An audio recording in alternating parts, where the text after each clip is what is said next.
hello. Hello, hello. The beat syncing up to June exploding is so funny.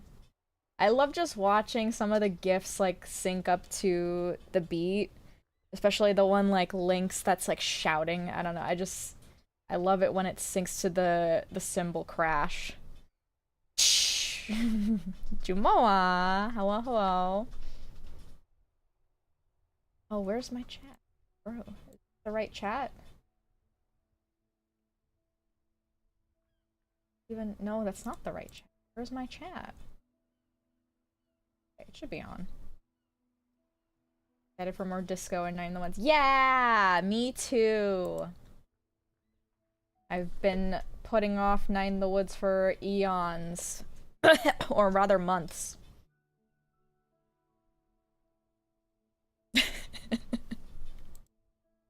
Why is the game audio so low? There we go. I forgot how much I have to crank it. Watch me crank it, Lisa! Been 10 months! Oh, Jesus.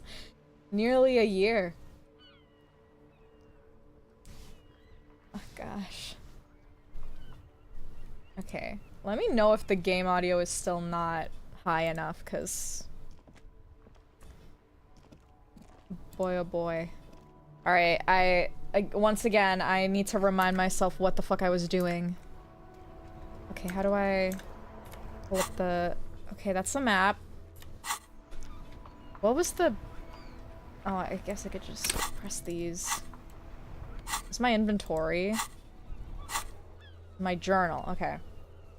I've been playing so much Baldur's Gate, now I'm used to point and click D&D style games. Okay. So, yeah, his armor is, some of it's missing. Kid throwing rocks at the corpse seems to be a good place to start. Wait, oh, I fucking hate Kuno. Go to the harbor gates, ask the Jolly Mesk about the armor. Okay. And back to the last stream, you took off your pants in front of a woman, harassed a working mother, ruined a poor waitress's life, and still haven't found your gun. No, that's true. That is true. I'm sure we're, like, pretty far along from where we should be at in this game. Get the body down. Ask the harbor and ask for Everett Clare's help. Okay, we definitely have to go back to the harbor. Kim suggested you call the station. I am not calling the station again. I'm not being humiliated again. Answer any lingering questions you may have about the case. Okay. End of day debrief. Oh, okay. Join him on the Whirling in Rags balcony after 22 when you're calling it a day. Okay. Remind me to do that when it's 22 o'clock. Pay for damages you cause. Well, we definitely don't have the money for that. Get your hands on some cigarettes. No! Smoking bad! Unclear how you should go about finding a tiny piece of plastic. Oh yeah, the badge. Victim's tattoos. Ask around about the tattoo's possible meaning. Okay. Someone reported the crime to the RCM. Keep searching for the caller despite lacking any obvious leads. Get a hold of a sad song on tape. Getting a reality lowdown and then track your down. Okay. I think first things first, we should just head to the harbor. Now, oh, ew, we're not talking. Now, okay, who did it say I need to talk to? Jolly Mesk, which I don't remember who that is, and Everett Clare. Access the harbor and ask for Everett Clare. Game is loud? Okay. Bring it down a bit. Maybe here. The last stream was spent in that building. Yes, I do remember that. Okay, Everett Clare and the Jolly Mesk. Lovely. You're not anybody, right? Shame on you. That good? That good audio?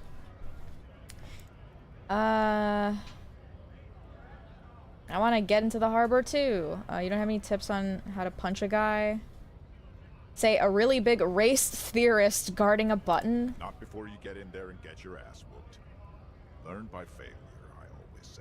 He might have some advice, but you got to at least try to fight Measurehead first. Return if you fail. Measurehead. Okay. Alright.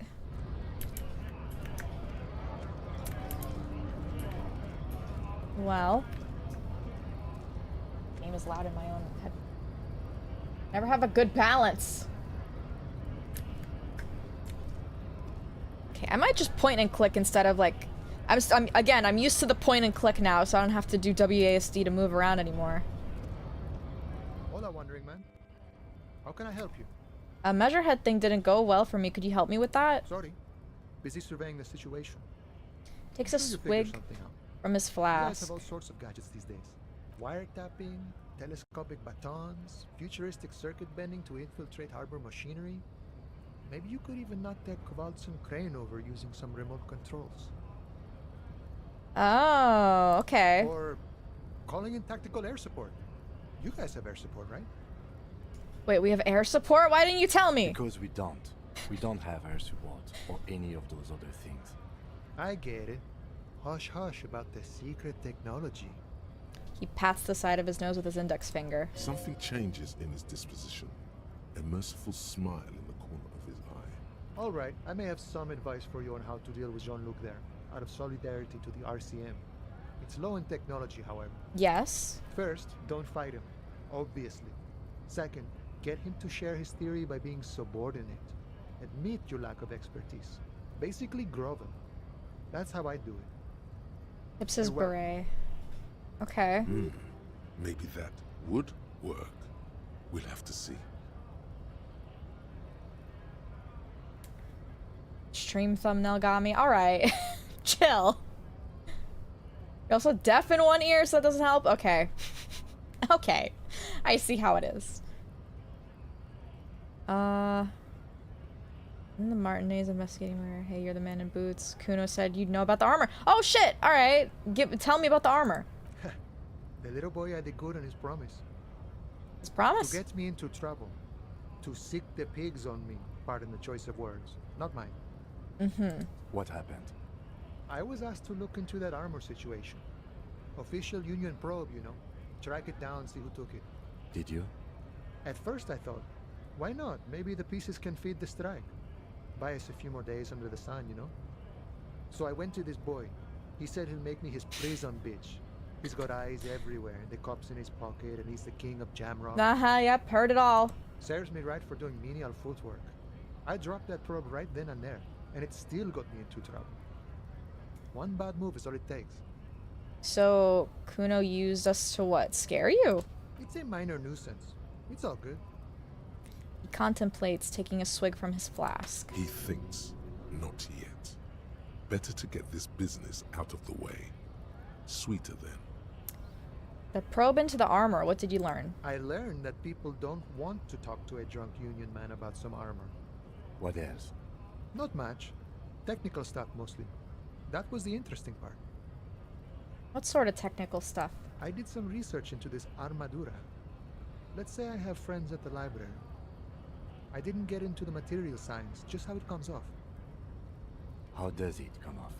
In parts. 4 in total. The helmet was the first to go. The kid says he tore it off and kicked it into the sea. I believe him. The boots were still on the guy last I saw. Too hard to remove. So, as I count, there are 2 parts missing. The gauntlets and the cuirass. This is where I left off. Too much hassle. More like a job for some militia. 4 pieces, helmet, cuirass, gauntlets, boots. What about the leggings? I find 1 piece of it. 1 is enough. I'm ambitious, gonna find all of the pieces. What about the leggings? Oh, they're just gone. They don't exist anymore, if they ever did at all. Forget about them. I did. What? Well, I'm gonna find all of them. All of it? There are junior officers out there, eager to prove themselves. I would leave some for them, and I would leave the boots to processing, but okay. Let's find all of it. Thank you for indulging me, Kim. And Mesqui's epic then, all across Martinez. I hope it will be a real bonanza for you. Thank you for the cooperation. No problem. If you see that kid, thank him from Call Me Mañana. Thank him for showing me the way. Okay. He is sincerely grateful. He is not tracking down pieces of armor right now. All right. Helpful stuff. Helpful stuff. Okay, one thing, I can't run if I don't WASD, which is sad. Alright, lovely. We get to talk to this lovely gentleman. Would love to hear more of his takes. Descent has only worsened since I last saw you. You have Oh, yeah. really let yourself go. Conceptualization. Sorry. Get the boots off the victim's feet and find all the pieces. Okay. Double clicking? I can try. Okay, what did it say? Conceptualization? What was it? Conceptualization.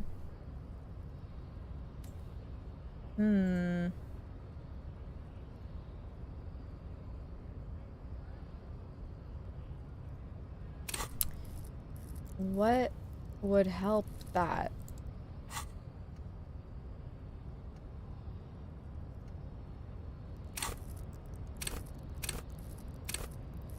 Composure, conceptualization. Well, is this the points I have? Okay, I leveled it up. I feel like that would be useful, right? Accept changes and close. Now it's high. Okay, great. Can I level it up once more? No, I think I have to level up first.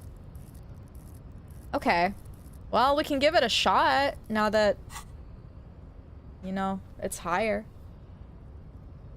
Let's try. Ask what kind of races there are first. Classification is core to this stuff. I'm new to this world. Help me understand its races. Oh, great. I need to know what kind of different races there are. Do you? This is for the thing. This is for the The thing. lieutenant looks toward the harbor's electronic door, and then, to you, he lets out an audible sigh. Come on, we gotta do this. You are obviously a liberal, Sayerlight. Mm-hmm. A polyculturalist. I can see it from your love of microtechnology and your sartorial choices. Do not deny your friend the truth you have denied yourself. Mm-hmm. There are 3 categories of race. Type A, the heroic races. Type B, the servile races. And the vile CF race cauldron of pederasty. Which one do you need education on? I don't want any of these. Foggy June was not what I predicted on this week's Gooner Bingo. Oh, you're welcome. Or Kim, I know. I know. What is this cut off? Oh, that's the dialogue on the bottom. Type A, it'll stroke his ego? Sure. Those are the Simonese, the Areopagite, and the Occidentals, excluding the Maun, of course. The Maun are riddled with eczema to the point where they find it impossible to smile. They are all lactose intolerant, a common result of inbreeding. Great. A receding genetic pool has led the Maun on reprehensible street parades. In Maun cities like Stadskanal and Vredefort, wearing wooden clogs on their feet and little green tassels on their hats. Okay, got it. Who are type A then in your view? The Vespertines and Messenians of Vesper and Messina, the ancient Meteorans of Meteo by the golden Pisantic Sea, Pisantic. the Suren of Sur-la-Clé, and even the North Königsteiners, all have type A race propensities. Okay. The other large Mondial civilization, the Mesk, are too yellow and oleaginous to count as a heroic race. True, they are violent and expansionist, but they have a glandular problem. He draws his finger across his face. Overproduction of sebum. Sebum is leaking into their brains, making them listen to El Mariachi music and eat toxic minced meat-based food, which in turn only produces more sebum. And who are the Semenice and I already heard him say this and I forgot how to pronounce it. Aeropagites in this? As proven by the Maun and the Mesk, Occidental Type A is in retrograde. The Semenese and the Areopagite are Areopagite. on descent. Okay. Continue receiving wisdom. Okay. What's the difference? The Areopagites are sleek, long-headed. The Semenese are powerful, mesomorphic. The former is an immutable progenitor, unchanged since the Super Isola of Pericarnassus. Ancient brains rest in their slender skulls. He falls silent, contemplating the beauty and the mystery. The latter is perfected and adapting. Together they form the Simeno-Areopagite, or Simeopagite super race. That is all. There are no more Type A races in the world. I feel stupider listening to Nature this. was not capable of more. Uh-huh. Okay. Hey, B then? Type B are the unheroic races, amorphous non-competitors of the great race. The Koikos and the Vacholier, they are mud-colored people. Lovely. Wait, I have eczema and I'm lactose intolerant. Oh no! Seems like you're type A, I guess. To an untrained eye, the Koiko appear white and pinkish, like a ham sandwich. But look into their eyes and you will see. They are of an indistinct muddy color, and so is their skin. Unhealthy, sweaty, and ashen. Pinkness is a racial quality that has to be earned through centuries of advanced ballistic warfare and cultural domination that the Grad people have undergone for drinking alcohol and smoking the degenerate tabac herb and for eating potato. Potato. The Koiko, the countless micronationalities of Grad, are all inexplicably obsessed with potat. Potat. The only thing they like more is dividing into microscopic ethnostates, like political amoeba. And the Vacoliers you mentioned? Revacholians, Revachol. halfway between Type A and the racial Cauldron. Two makes to know right from wrong. You tried your degenerate little revolution, which was the single greatest failure committed by humans in our 82,000-year history on this planet. Is it 82,000 years that we've been recording history? You have very little idea of what is happening, but that seems a little off. Yes, it does. If I can't eat potatoes, I don't want to live anymore. Okay, pretty sure history hasn't lasted that long. Heard about this revolution, mistakes were made, but it was the right stuff, you're wrong about it. Revolution was perpetrated by degenerate left-wing marauders. Not all the people of Revachol. Go away from stupid political thoughts. What is this revolution? God.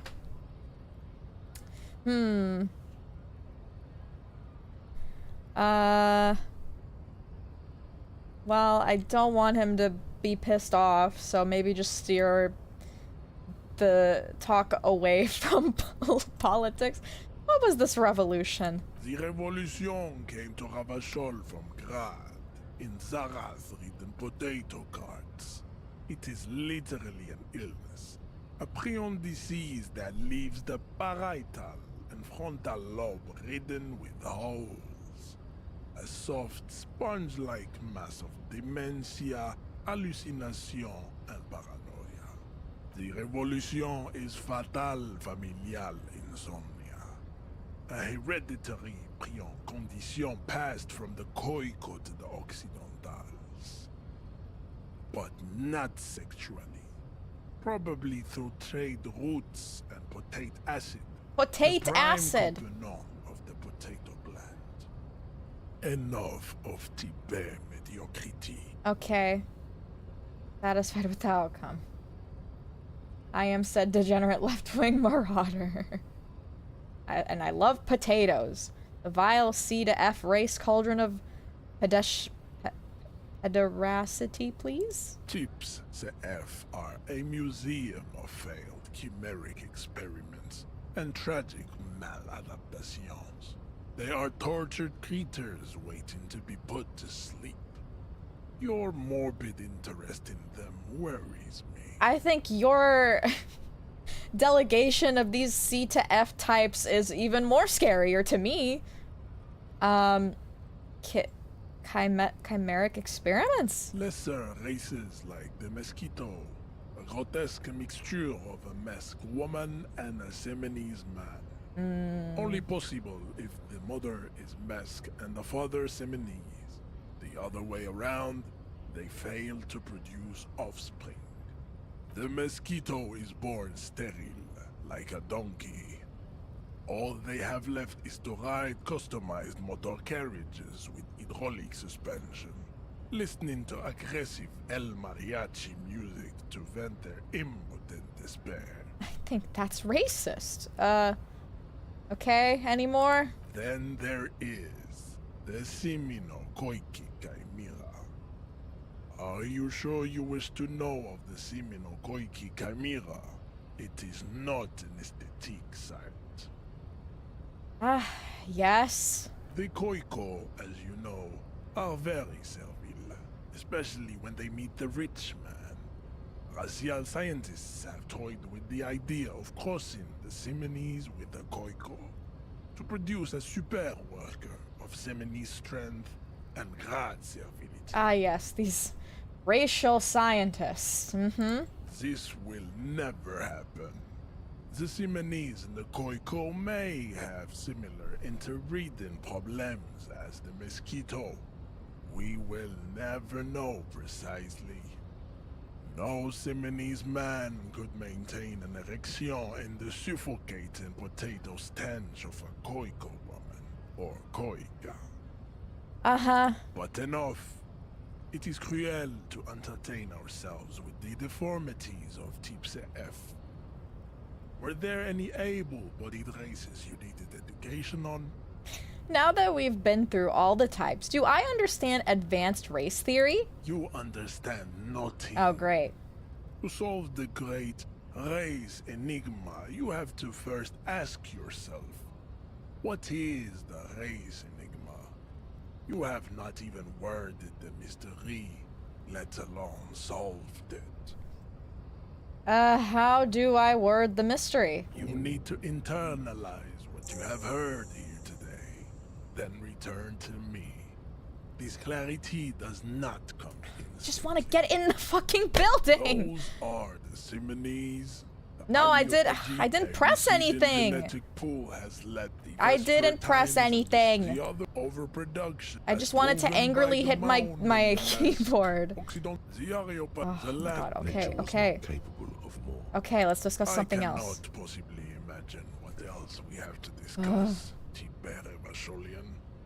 Your love for disco music and Venereal disease. Oh my gosh. You don't even understand basic race theory. Okay, let's go over that funky race classification again. Does that mean we're gonna, like... There is nothing okay. funky up tips. Hold on, let's see. Lesser rate the mosquito. Then there is Yes. this, but enough. No, okay, I fine. cannot possibly imagine what else we have. Well, what the fuck, bro? Put the advanced race theory idea into a free internalizing slot in your head. If there are no free slots, free one up. Then pass some time, and when it's internalized... Okay, so we have to, like, wait a bit. This is how thinking is done. Great. Oh, here's the advanced race theory thought. Okay, I'm gonna internalize it. Is this gonna make me into a racist if I internalize it? What do you think, Yes. Kim? Nothing. You think nothing.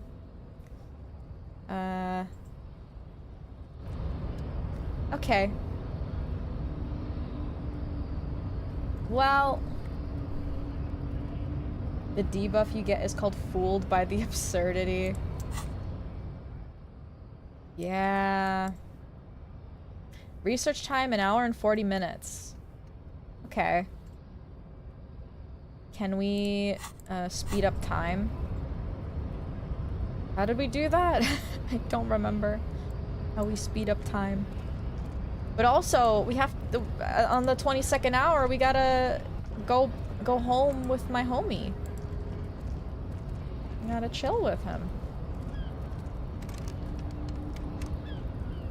Okay, we talk. Oh, double clicking is faster. Awesome. Talk to people? Okay. Well, there was someone else we could talk to.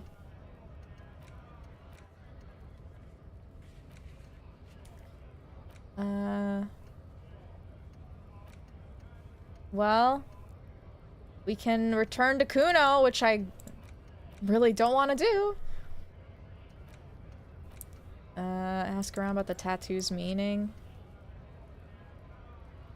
Talk to about 2 people about them for this? Okay, no one in particular?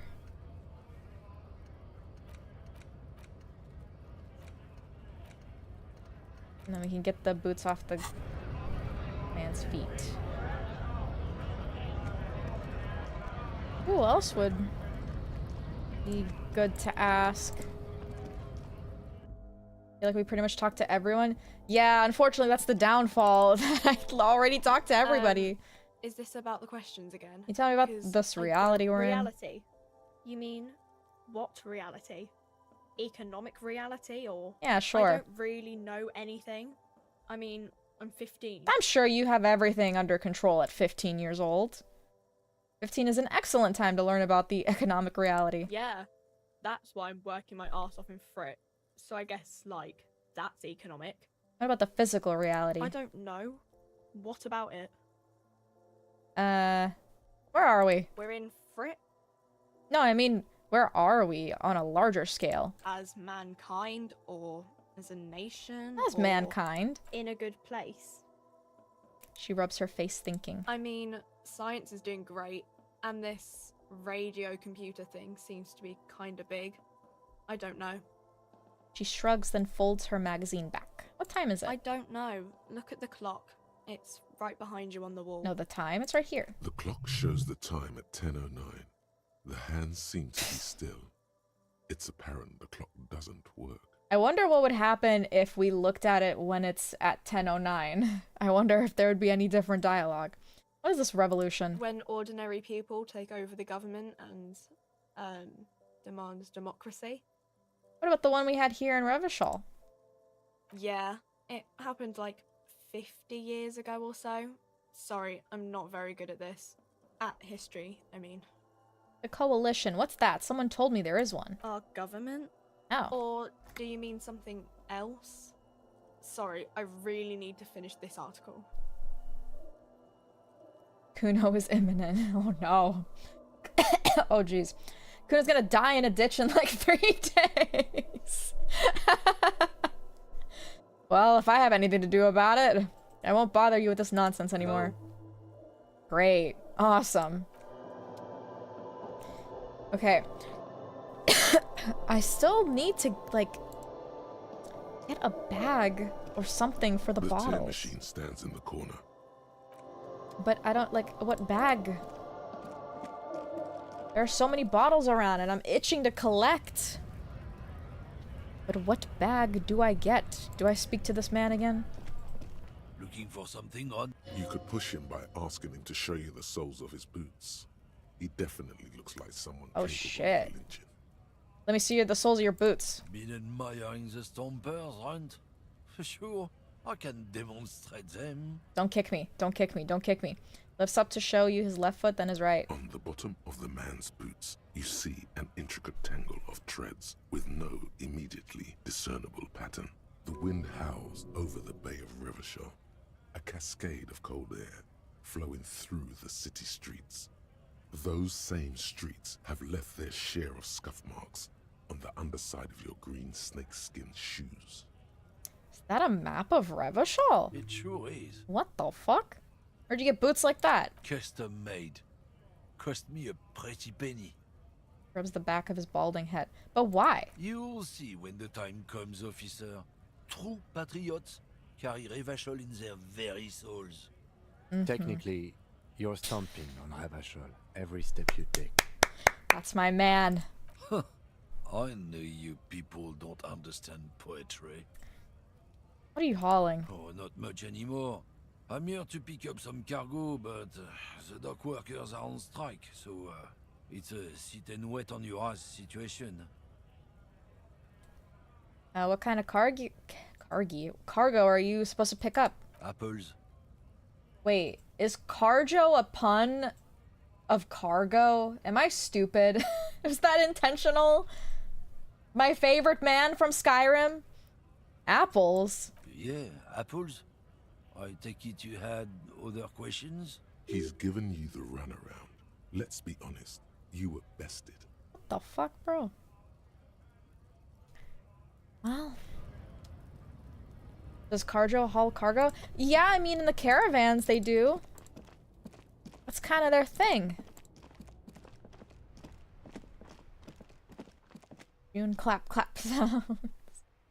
This dude is entry-level racist compared to Hammerhead or whatever. He can only wish and dream of being an ultra racist like the other guy. Okay, I guess we're going back to Kuno. Am I going the right way to Kuno? I don't think so. No? Yeah, I'm going the wrong way. Going too far.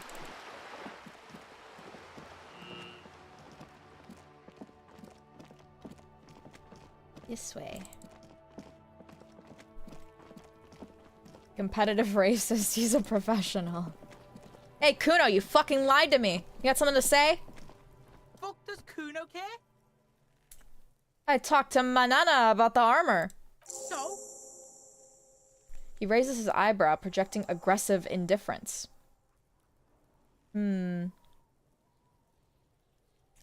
He said to thank you, wasn't too keen on chasing down that armor anyways. He told me you promised to sick the pigs on him. He said to thank you. Fuck, okay. Kuno's a giver like that, yes? He looks slightly confused. Kuno sent your fat ass running around like jello. I'm gonna turn you both into jello and I grind you up into a paste. Look, pig. Kuno sent you to rough some people up. Kuno played you. That happened. Now you and Kuno should move on. I'm so ready to shoot you. Good idea. I will remember this. You got fucked. You got fucked, pig. Fucked bad. Of course you're gonna remember this. Now get the fuck out of here, Grief and the Kuno. After this shit, you better have something real interesting to say if you want to stay in Kuno's face. Yeah, real interesting. I need to find my gun so I can shoot this kid. Alright, I'm off. Kuno doesn't fucking care. Yeah, great. Alright, can we take the shoes off? How do we do that? The man before you is naked, but for a pair of the material appears to be ceramic. Its clean white stands in stark contrast to the decaying flesh above the knee. The man wore thick polymer socks, probably for padding. A fine array of interlocking plates covers them. Hi, Jude, how's the game going besides the racism? Oh, it's going well, I think. Yeah, still no gun or my badge or anything. Didn't you talk to the dead guy before? Yeah, we did. Also, this is a little too late to say now, but if this is your first time joining on this game, content warning. I mean, we're looking at it right now, but, you know, heavy topics. Just keep in mind. Delicate and fragile. They feel alien to the world around you. Can we, They like, are take them armed, off? No boots. Technically speaking, these are sabatons. Okay. Ceramic plate. Zirconium under the heel. Fair weather. Fairweather model T500 VE. I'm Knock guessing on the A boot. small bell-like sound fills the air. Suddenly, your biceps coil up. Your elbow is sharp. Punch it cocked harder. forward. Your fist connects to the boot with the same ding. Did you hear that? A click? Oh, yes, like dice rolling. I hear that noise all the time. This is a kinetic redistributor. It spreads the incoming energy horizontally, from plate to plate. When the plates connect, there's a click. That's the sound you heard. See these lines? Faint, organic lines cover the plates where they separate into smaller ones. These plates then divide into smaller plates until there are hundreds of them altogether. Like the scales of some ancient white monster, cracked and pearly. Well then, how do I get them off? Unless we don't have the thing we need to get them off yet. Can't we just cut his legs off? Make it easy. The cadaver slowly.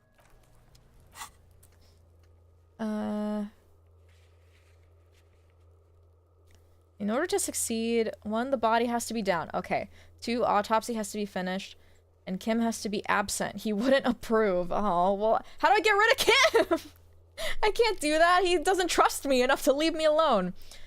This will be devilishly tricky, so don't beat yourself up if you manage to send the body to the processing without getting hold of the boots.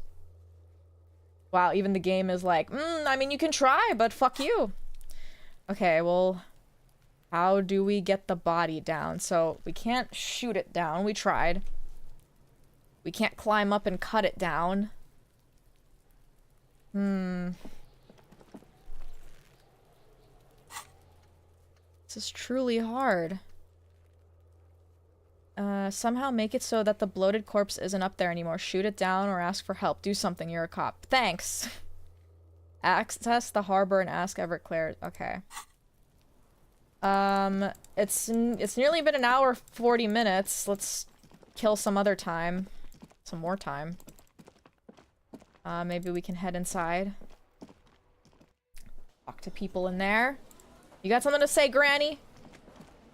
Hello again, sweetie. Nothing new. Oh, there's people here. Were there people here before? Oh my god, it's disco time! Wait! Now's my chance.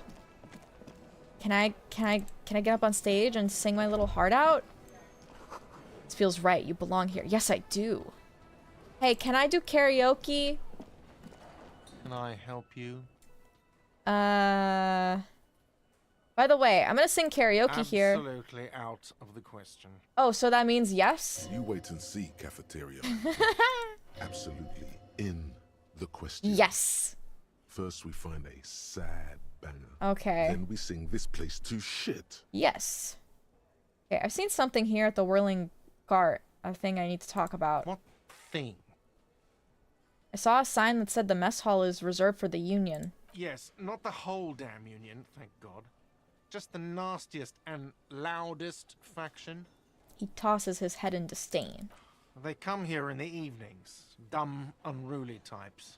Think they're big shit. But they're good customers. They place big orders and always pay on time. He hates the Union, but grudgingly recognizes its power over him. So he's directing his frustration at you instead.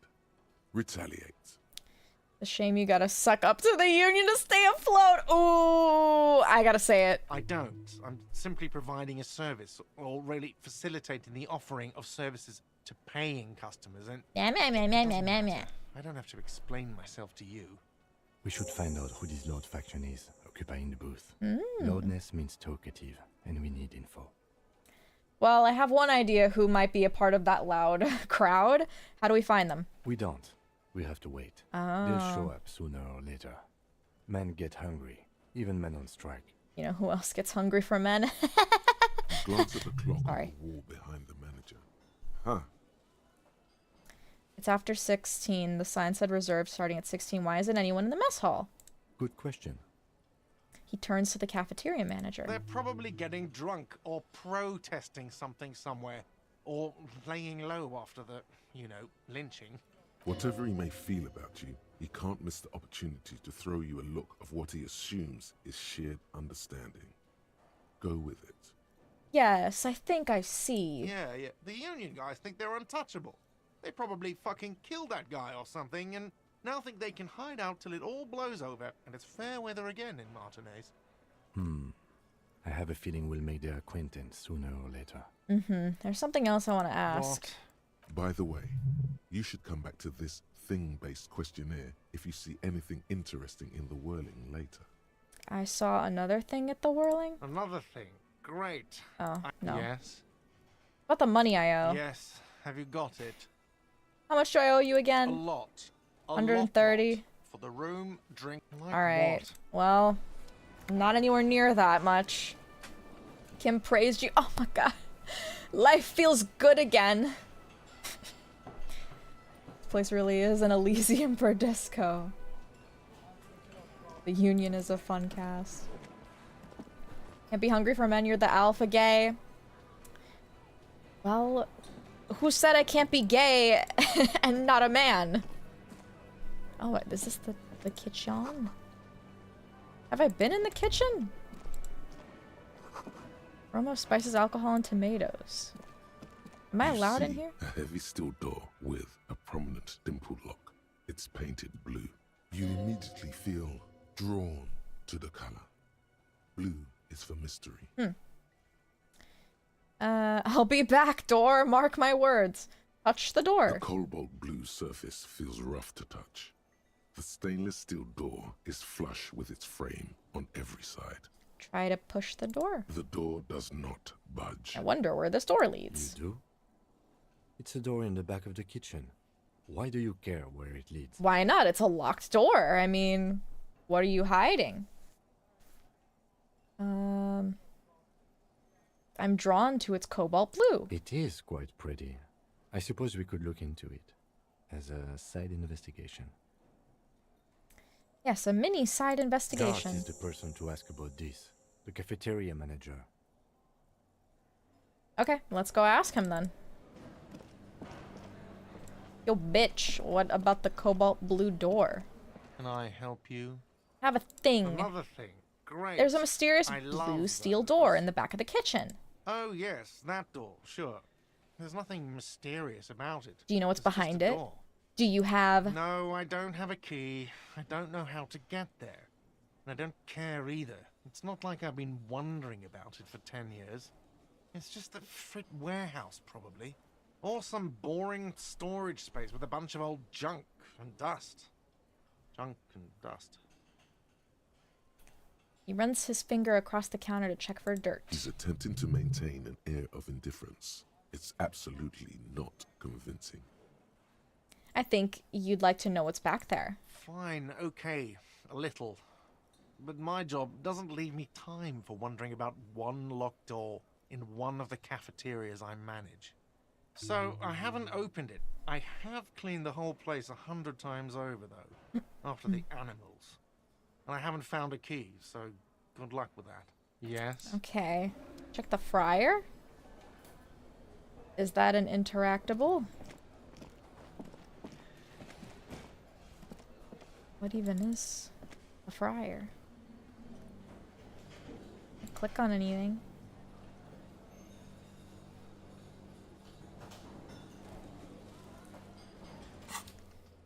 Whirling secrets passages. I wonder where they lead. Find a way in and see what's hidden in there.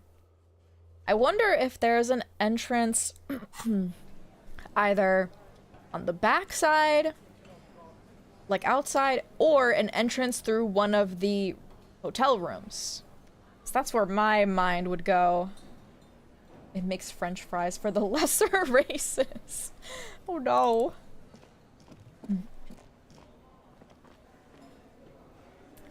Okay, can we check upstairs, maybe? I wonder. Might be a shortcut into the Union area? Maybe. And there's always my tie we can grab. I don't think I have the points for it yet, though. Am I locked out of my room? What the hell? Why am I locked out of my room? Hello? Why can't I get in? Can you help me get into my room? What the hell? You have the key? The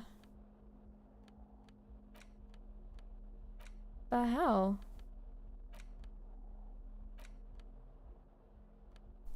I have an apple pen.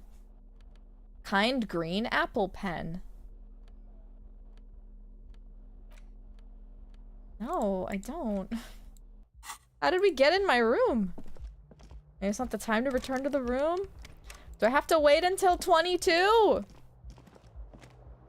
says ape pen. No, it says apple pen.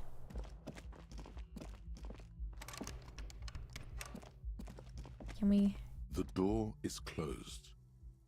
Knock my charger. The lieutenant gives you a quick Don't mind me, I'm just trying to find the secret room. He doesn't like where this is going. You should punch a fucking hole in it. Oh, I don't want to. I don't want to scream "fucking whore" in front of Kim. The murmur God. in your ear. Can I dismiss you so I can do this?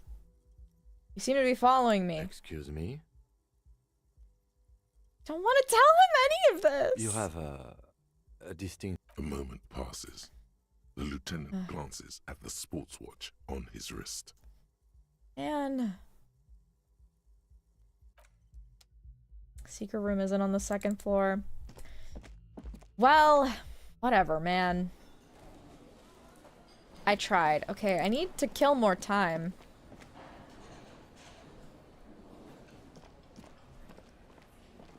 There's a secret room in here, but we can't get access to it.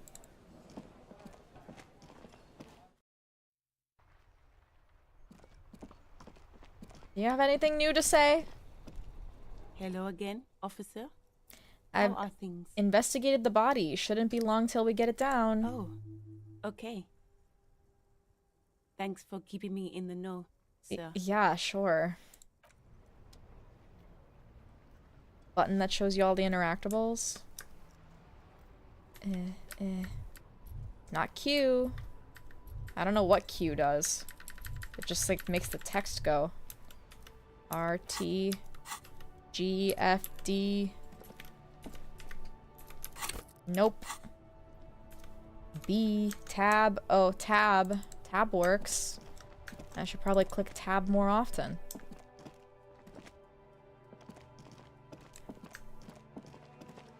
The mailbox. Oh, we can... Oh, have we interacted with this person yet? Oh, he's just a drunk person. I love you, mailbox. Distant squall of seabirds. Oh, what is this? Oh, money! Nice. I love free money.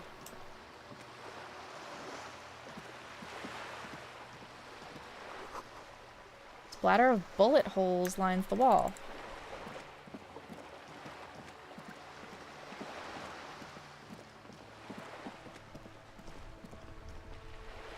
Almost 10% of the way. We're getting there. The sprinted chirps and clicks of swallows fills the air. Fire tracks leading onto the roof and slush.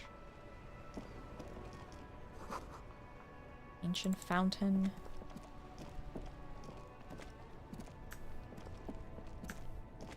What is this? Love the pathfinding. Oh! Noah's a Fed. Nice. We haven't gone south at all, have we? Gateway to the river of filth.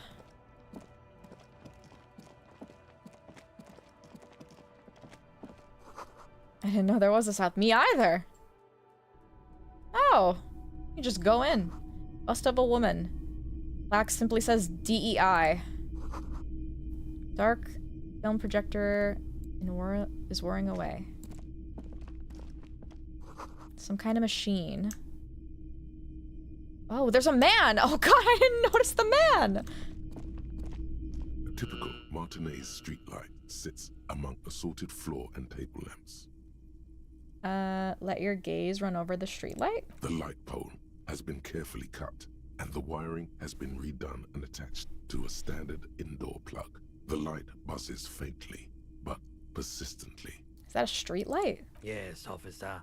As you see, it's in perfect working order. Where'd you get this? It was brought to me to be altered. Oh? We are not here to investigate the theft of city property. He leans in so the pawnbroker doesn't hear You him. have to admit it's rather clever what he's done with it. Oh? He pauses, studying the light. How much for the streetlight? 700 real. A bargain, I dare say. A bargain? No, it's not. He's trying to sweet-talk you into buying trash.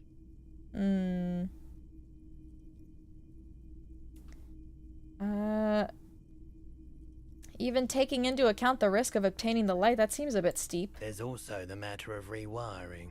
But the most important transformation is the light's placement among ordinary indoor fixtures, which has adjusted its morphological field. The light became suitable for use inside the home just a few days ago. I'm paying $700 for a streetlight. I don't even know what use that would have for me later.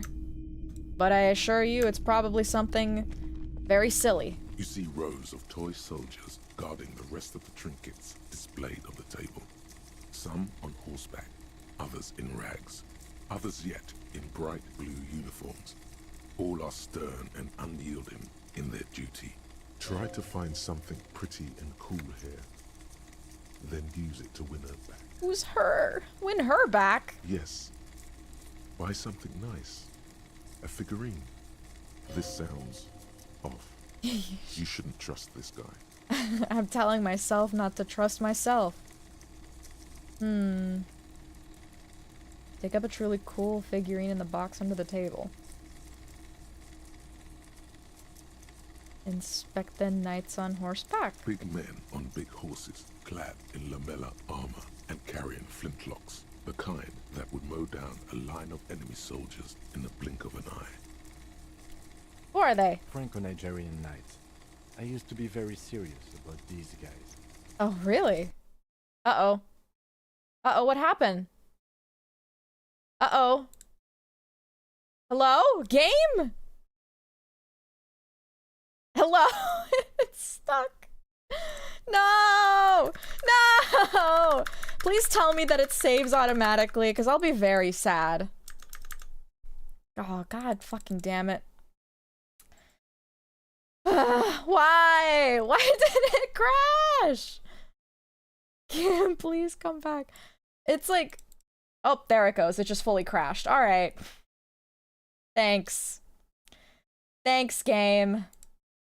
Alright, let me open it up again. What the heck? I just wanted to know about his interests. And the game was like, no, you can't be happy. You can't be happy with your boyfriend. You need to speedrun the racism. I hope not. We don't get to see the fake desktop often. What do you mean? This is my real desktop. For real, for real. How dare you? I'm sharing my entire screen. God, I really hope it auto-saved. I don't think it did, but maybe if I believe hard enough. Uh-oh, this doesn't look good. It's the 20th hour. Okay, time to speedrun some racism. Okay, here we go. Back game. Come back to me. There we go. Alright. Let's make this quick. It's my fault for not saving, but I'm sorry for having faith in the game that it wouldn't run hyper crazy and we would just be fine.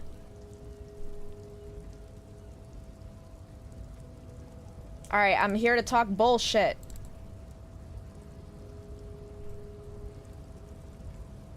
You're race descent has Oh only fuck, I have to worsened redo this since too. I last saw you.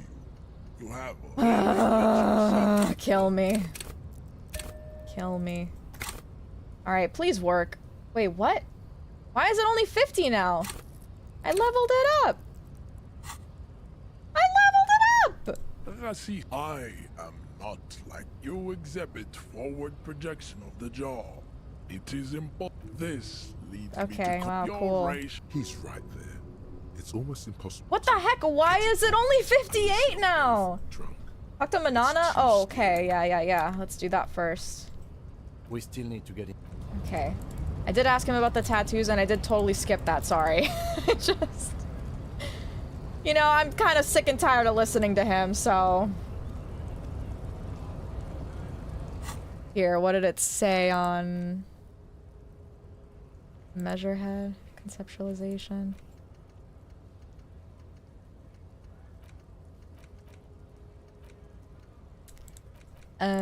Victim's tattoos.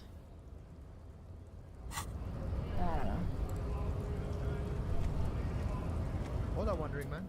Okay, measurehead. Wiretapping or Turn to Kim. I get it. Something. All right. I'm Yes, Really? awesome. Maybe that would. Man in boots. To get me. What happened? I was asked. Did you? At first, so I went. I learned. Oops, What clicked on Not something much. accidentally. Technical. I'm gonna use it to scare you. What sort of technical I did some stuff? research into How does? in parts. So, as I count, there 4 are. Oh, they're pieces. just gone. They don't exist I'm anymore. gonna find all of All them. of it. And Mesqui's epic then. All Thank no you. problem. He is sincerely grateful. He is not tracking down pieces of armor right You know, I'm Sure short thing, on my friend. money. I can help you out. Flips a coin towards you. Let's try it. now. The coin Fuck. now. Oh, I'm sorry. Didn't mean to throw it like that. It's a thing we harbor folk do, passing around cargo and such. Was not meant as provocation or ridicule. Yeah, I'm just terrible The at boy catching bearer stuff. stares at you with respect, then gestures towards Oh. the trickles of blood adorning your clothes. Wait, what? Where does that say that? Where does it say that? It doesn't say that. It says he picked up the coin and handed it to me. Appreciate it. Right. Always glad to help out the Oh, we got a coin. We're on the same branch, you and I. Alright, thank you. That was very silly. Alright, please tell me I have a better chance at talking to him now, or else I'll be sad. Your race descent Okay, has great. only worsened since I last saw you. You have really Great. let I am gonna yourself save before I do this. Quick save. Can I quick save? I'm stuck in dialogue, so I can't save. Quick save. Okay, there we go. Race descent has Specialization. only worsened. Just try. What? Okay, no, fuck that. I'm not doing this. I got it the first time. If only my game didn't crash, I wouldn't have to do it again. Your race descent has only worsened. There we Ask what kind go. of races there are first. Thank you. Do you? This is for the thing. There are 3 Type goals A. that exceed engineer. You're not the mount, the other as proven by the Yep, indigenous yep, the lad Nature was Type B. to an untrained. Yep, I thinkness, love the mud and Koiko, potatoes. Is it 82,000 years that we've been called history? What's the revolution? God, my hand hurts from punching it so hard. The mosquito. Any more? There is. This Oh. that is understandable. I forgot. Tips, the F. Lesser, the I clicked the wrong then thing. there is. The koi this but enough. Okay. You understand. I Not accept. You need to intern. I Great. cannot possibly imagine. Alright. Now I'm gonna add this to my thing. Internalize. Great. Wait, no, add it. There we go. Oh boy. I'm gonna quick save. Does spacebar continue dialogue? Maybe? Perhaps. Okay, and then we spoke to racist man again, other racist man, wannabe horribly racist man.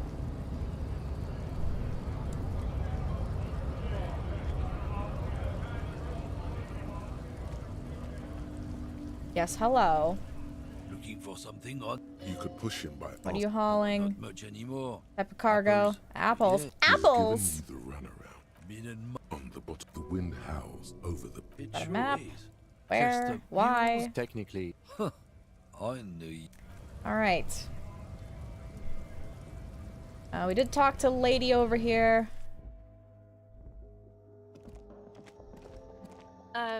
Reality. Reality. Where are we? As man. Mankind. I mean, science. I don't. Time is The it? clock should. When or Yeah. Coalition. Won't bother you. Great. Lovely. Just gaining experience left and right.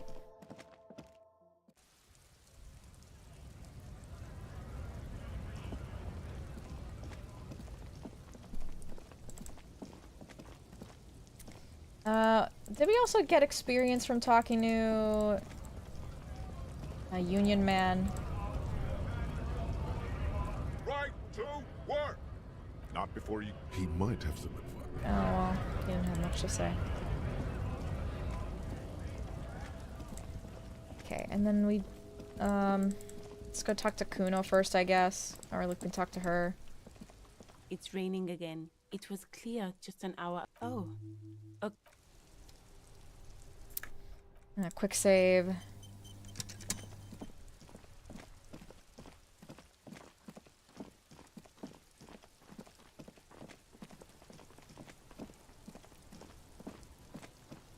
Fuck does Kuno care? Oh, does Kuno care? So? Yeah, so?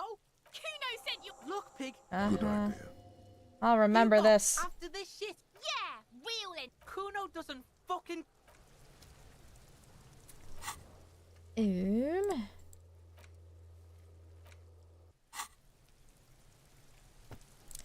And then we went to the diner.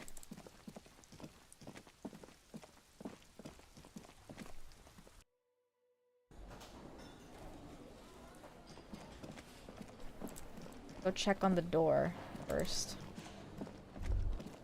You see, you immediately feel. Wonder where the store leads. it is. Blue. quite- Gart is the person to ask about this. Great.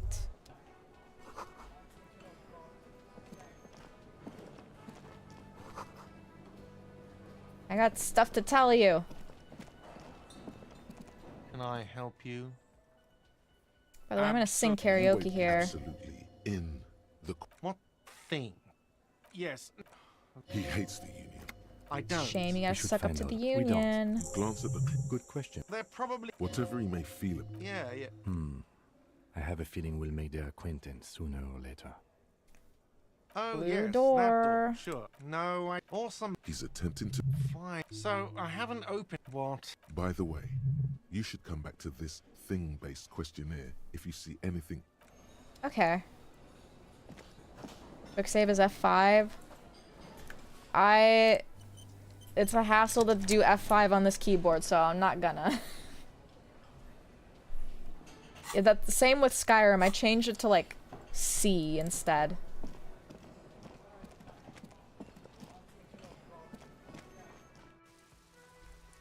Is it a small keyboard? Yes, it is. You caught me. Alright, are we all caught up now? I feel like we're pretty caught up. Oh, there's a thing here. Gonna look at the view with me, This Kim? coin-operated viewer is facing south. The instruction manual says to insert 25 centimes and pull the handle while looking inside. Sure. No! Stop! Stop! Why? I just wanted to look at the... Why is it crashing? I just wanted to look.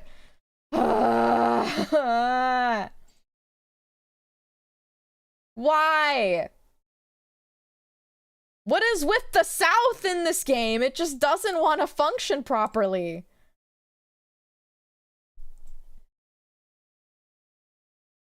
Come on. That's so weird. I don't think we've gotten any crashes before. I know! Like, what the fuck? This is baloney.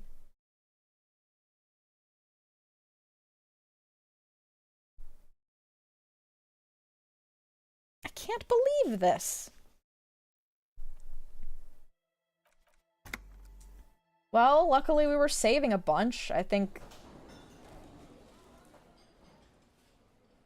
Get back.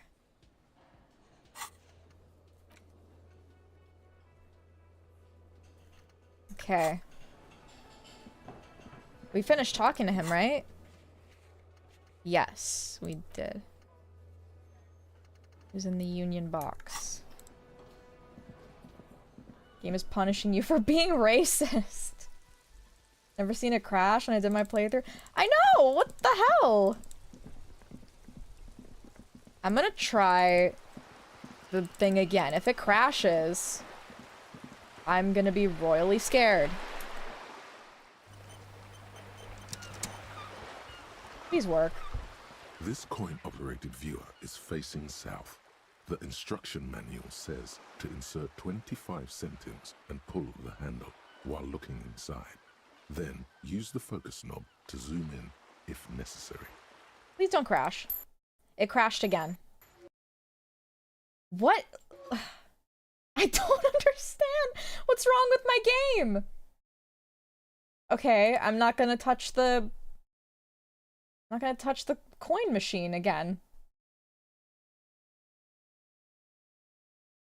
But then the south area also crashed. Now I'm afraid to go down there again. I need to verify files? What about them? Verify file? What does that mean? What does that mean? In Steam? Okay, let me take a look.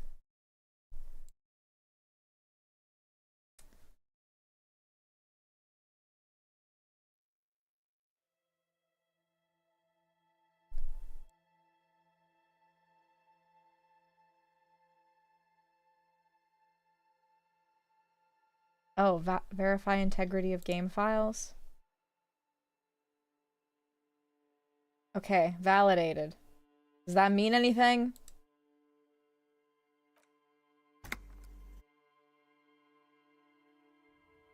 Should we test it on the coin machine again? Sometimes it works. Alright, well, let's take a look.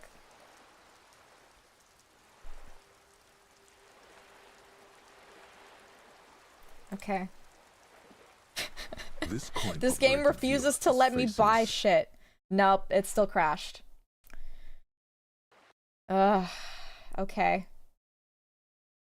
What the heck? Is my game corrupted? That would be upsetting.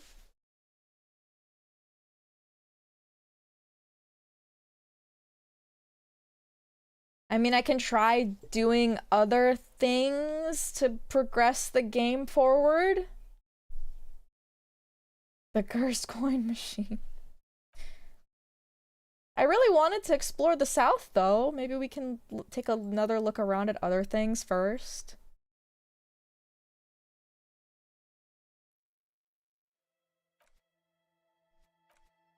That sucks. Is it my options? Maybe if I, like, play around with the...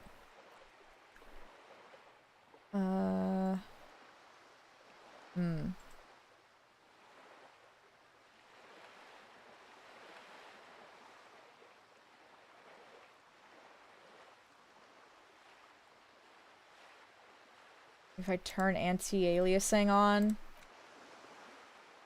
Sometimes it works to turn it off, sometimes it works when it turns on, and I never understand what is the hecking deal with that. That's what I had to do with Baldur's Gate 3. Because, like, for whatever reason, when I first opened the game for the very first time, I could not get past the, like, start screen. It would just keep crashing. I'm like, what the heck? So when I would go into it, I had to quickly get into the settings and quickly turn off like VSync and anti-aliasing so that it wouldn't crash before I got to it. And then it worked after that. So I will never understand. I don't think I see VSync on here.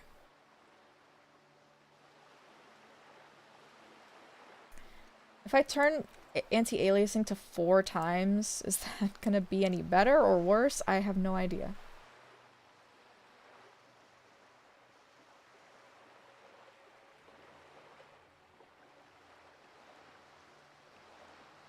Maybe if I turn environmental effects to medium? I don't know, I'm just really trying everything at this point.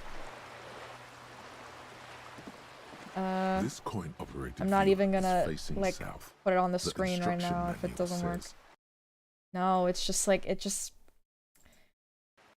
I don't know what it is that makes it crash. Something isn't loading properly.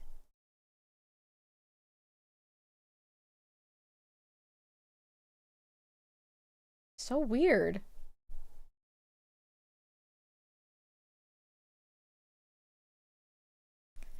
Let me try doing something else, I guess.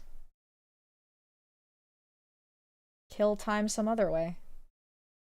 When you verified the files, was the game still open? Should I have the game turned off, maybe?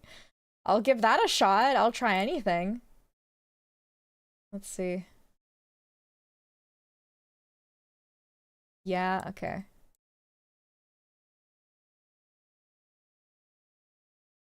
Oh, okay, now it's working.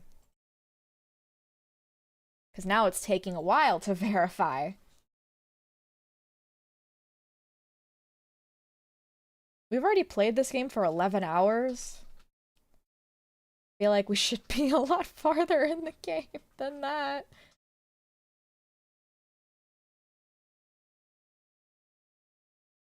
Usually takes a while, that's why I was surprised. Yeah, maybe that's why. Okay, I think it's done. 1 on 5 side quests, it's fine. I'm like the type to wanna like get everything done in the game as much as possible. I'm gonna keep comparing it to fucking Baldur's Gate 3. But like that's what I'm doing in that game too, where I don't wanna like... I know I'm gonna miss at least half of the stuff in the game as its nature of being a like 50 billion choice-based game. But I want to see as much of it as I can and not like miss crucial things. Like when I missed Gale, Karlach, and Lae'zel on my first go-through. Where I completed the whole fucking goblin dungeon before getting them in my camp. Like a crazy person. Okay. Hey meter, once again. It works! Oh, thank God. A clunk. Alright. The ring of metal. God. Well, thank you for that. Alright, pull the handle, look inside. The curtains on the display open. You lean in to catch the view. It's blurry. Different blues and greens. In the middle of the shimmer stands a drab grey shape, like a ghost. Turn the knob to focus your vision. The lenses shift. The ghost sharpens into an islet in the bay. In the ruins, a man-made structure is visible. A half-sunken sea fort. Its concrete almost reconquered by nature. It looks as if it was abandoned quite some time ago. Nothing but a rotten tooth remains of the anti-aircraft tower.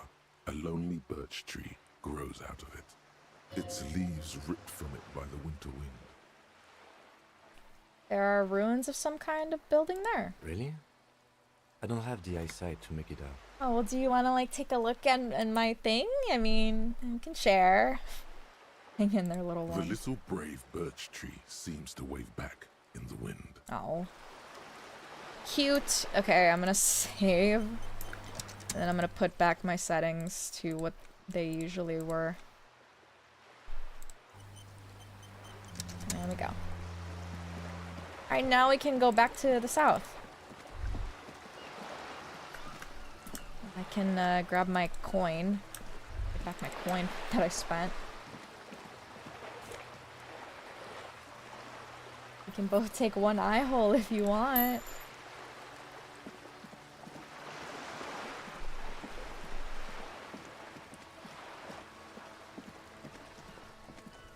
Oh, bench! Let's take a seat on the bench! The worn and beaten wooden plank lengths of the bench do not look overly comforting. We can sit on benches after we've solved the No, murder. please. Why You can can't... revisit the bench if you ever need to pass the time when Lieutenant Kitsuragi is gone. Oh, okay, sweet. I don't want him to leave, though. This game wants me to, like, be on my own, but I don't want to. I want him here with me. He's my best friend.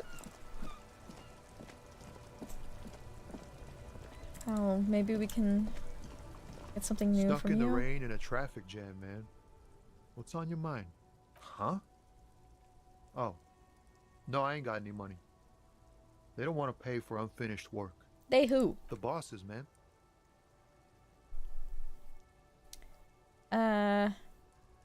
Makes sense. First work, then pay. Makes sense. It sucks is what it does. Mm-hmm. Maybe don't tell people. The people they don't like are actually Ah, right. okay. Alright. Good stuff. I see a bottle there. I see multiple bottles everywhere. I just want to pick them all up.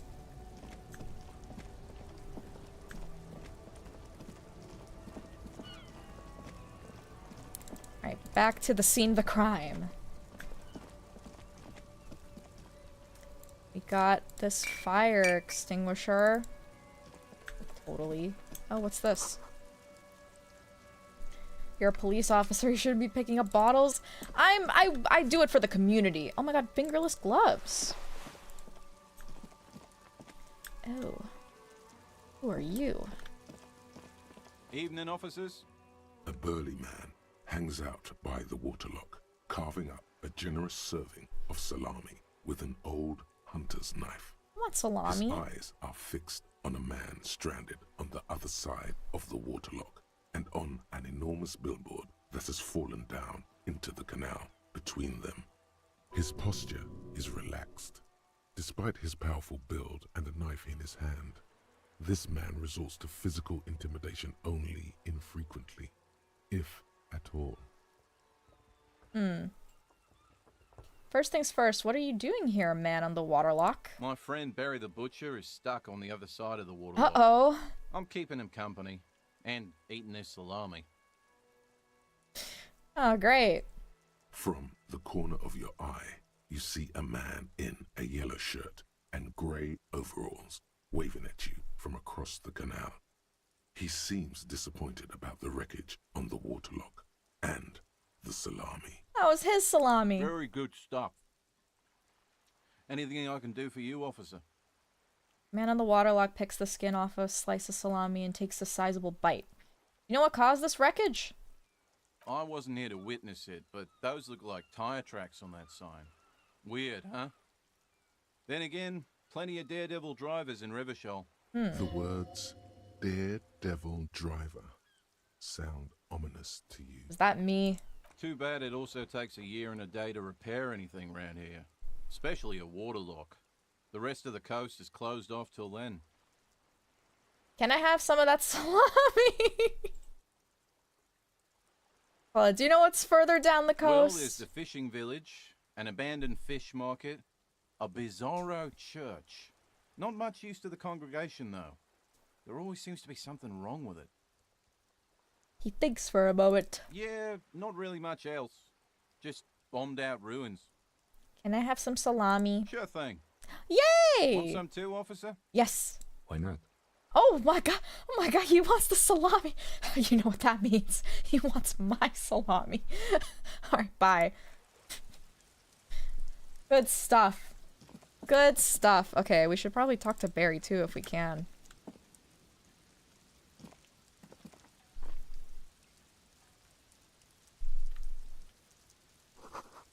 Butter sign down. Hello? A crumpled billboard reading "Samaran butter soaks in the canal." Two ugly lines mar the bright countenance of the blonde boy depicted.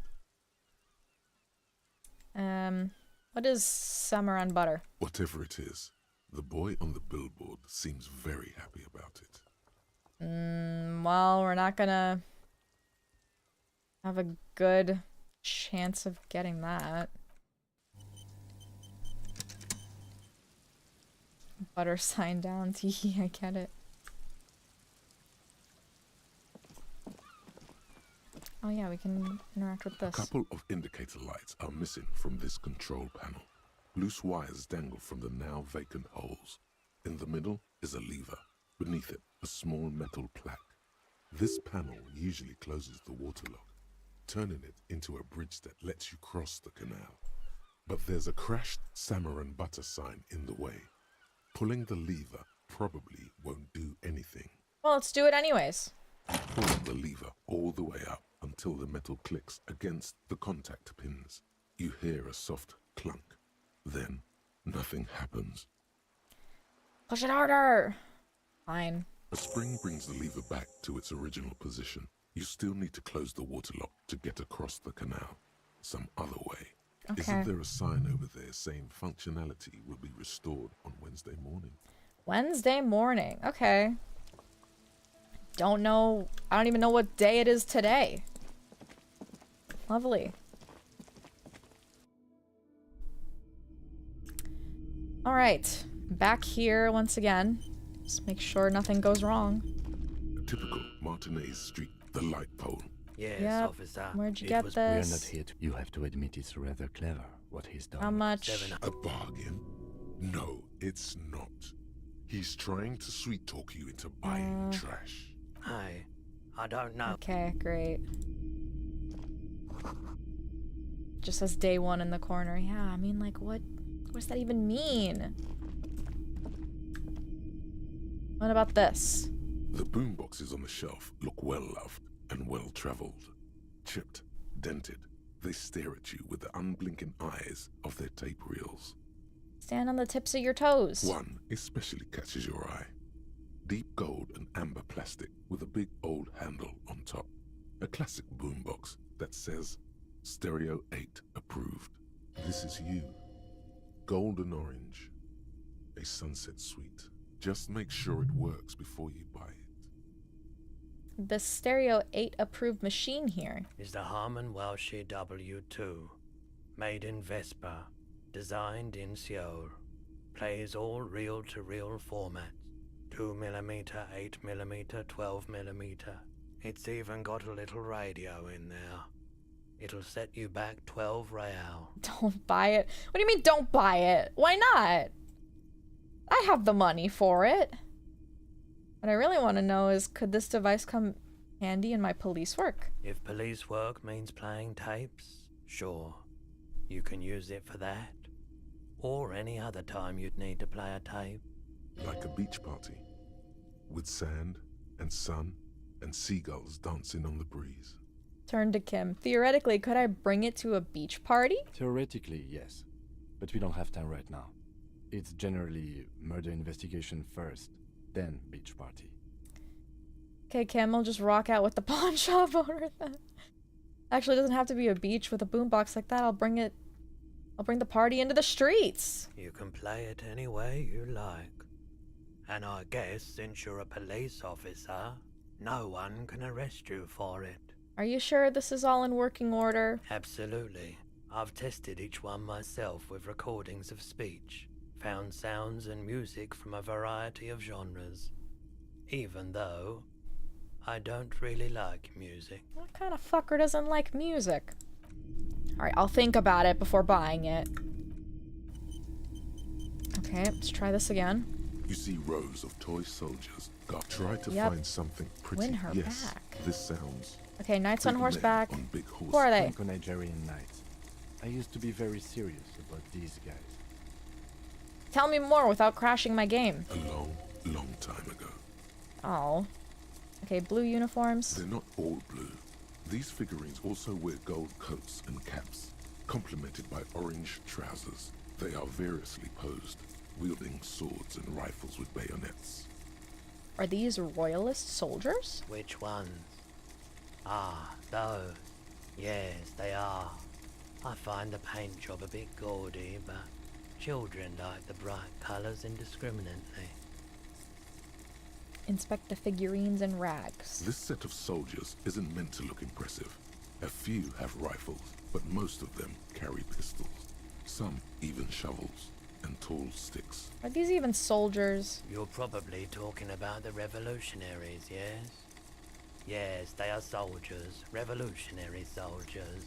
I think their poverty has been exaggerated for effect. When you place them next to the royalists, it doesn't seem like they could possibly win.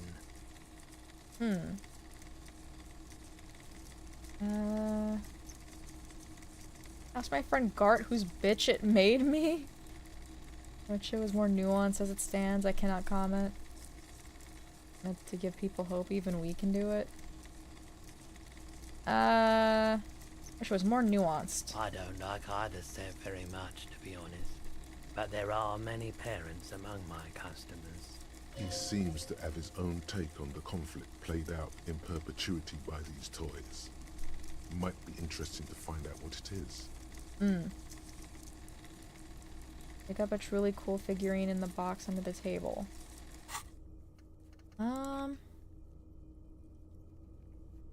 Okay, day 1 is Monday because we had... It says filed Monday, so it's Monday, I guess. Why is this dude wearing sunglasses inside? Why is he, like, behind a very claustrophobic case? I think we have another skill point if we want to use it for interfacing. Although... it might be best to, like, level up one all the way, you know what I mean? Pick locks and pockets, although this is... I feel like this would be really good, though.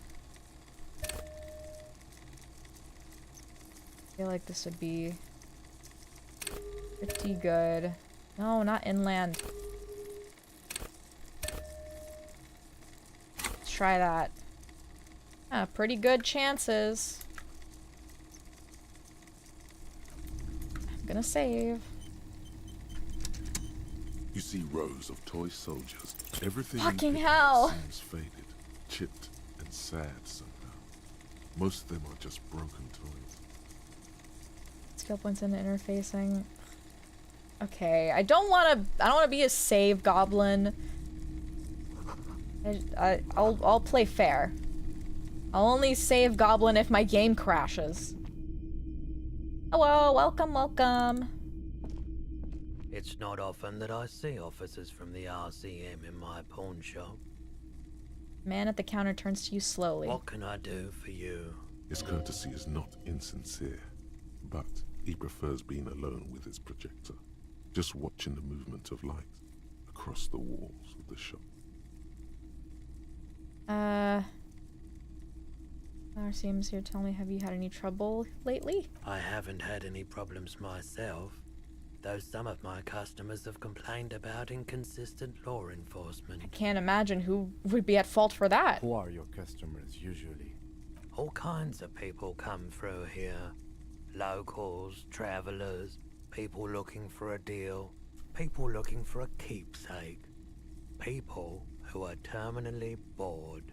As you can see, I have a wide selection of goods for everyone to choose from. Typical vacuous consumerist objects. Wow, okay.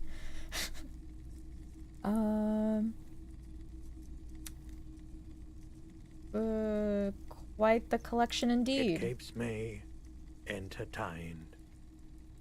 His attention is drawn once more to the play of light and shadow on the walls behind you. Entertained? He might be high. If he is... I can get this higher. I can get this higher for sure. Because I have the gloves. Gloves. Check this out. Hello again. Yeah, see? I'm smart. I'm cool. I know things. Again. Let's try How it. can I help you? Feeling warm and enthralled by the movement of light, while the mind continues to race forward. Lucky bastard. He's probably on Parolidon. It's tough to come by on the street. What's that? A drug developed by the military to treat and prevent radiation sickness. It has psychedelic side effects, and it makes your eyes turn yellow. Sir, could you take off your sunglasses? I'd like to check your eyes. Why on earth? These are prescription. I can't really see without them. Just for a second. There's a note of indignation in his voice. Interesting. Those triangle patches on his vest, you have a feeling they mean something, like they're similar to the halogen rectangle on your jacket. This one here. What's with the triangles on your vest? I was with the Emergency Relief Brigade. You know, after the People's Pile disaster. He coughs as if to mark his words. Had to take Perolidon for radiation sickness. That's what you were hinting at just now, wasn't it? He's taken it for mental and emotional, not physical pain these days. The People's Pile? What's that? A bad idea. Some poor leftist built a particle decay generator in hopes of bringing affordable electricity to underserved communities. It malfunctioned. Radioactive waste everywhere. Probably some of it in you, too. Tell me more about this emergency relief brigade you were a part of. We were an all-volunteer force. Self-organized. Tried to help the fire brigades contain the spill. I lived by the river since I was a small boy. The Esperance. Didn't have the art to let it all go to shit without trying to do something to help out. There wasn't much the volunteer force could do, however. We wasted years in the river mud. Years getting sick. Looks at the spiraling light and stops. Must have been tough. Radioactive cleanup. There's a reason why everyone's tried to forget any of it ever happened. And why no one has tried to repair or replace the pile. So much disappointment. And early deaths. Cancer mostly. And we knew all that was coming even as we were cleaning up as best we could. That's very depressing. Whose fault was it that the generator failed? No one's. Everyone's. Aww. He sighs and shakes his head. So much bitterness. A bunch of poor people built themselves a primitive nuclear reactor, hoping for the best. What do you think is going to happen? How did you end up running a pawn shop? The cleanup happened 15 years ago. I was young then. Later, my second aunt died. Left me this shack and all the assorted junk in it.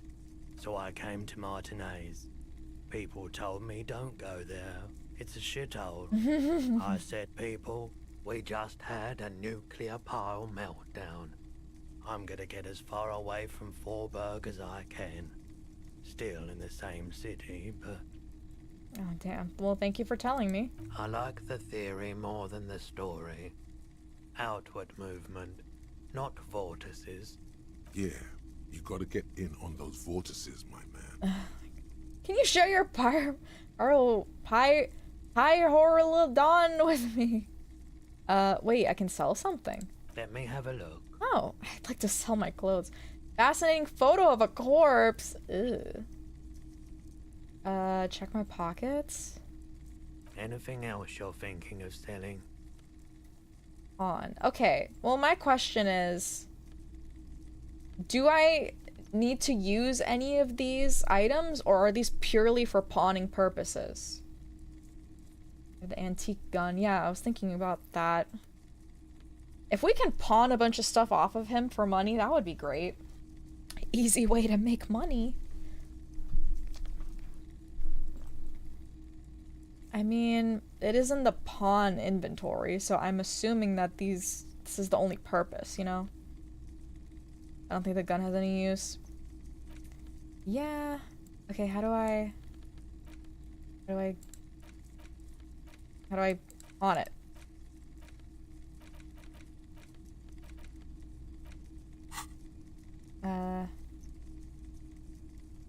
Anything How else do I you're pawn thinking this? of selling? Click the pawn button. God, it needs to, like, do you see how the arrow doesn't change into, like, here? It changes into a hand, which means I can interact with it, but then when I hover it over here, it doesn't. So I think it's not interactable. Game! Come on, game! Alright, bye, monkey. There. Awesome! That's great. Alright, I'm not gonna pawn the photo of the corpse. I think Kim would hate me. Another time, perhaps. Not the Apple ape pen. You might be able to aid our investigation. I doubt it, but I can try and answer any questions you may have. Know anything about the recent hanging? I do my best to keep my distance from all manner of butchery. Bad for business. Bad for everyone. No one likes to see what you have to see every day. Mm-hmm. Think you can help me get a corpse out of a tree? The corpse behind the hostel, I assume.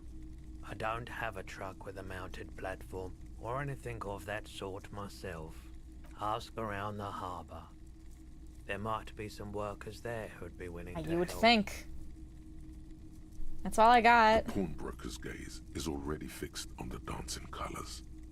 Do you happen to have any guns like the ones carried by officers of the citizens militia? Someone else came here earlier today asking the same question.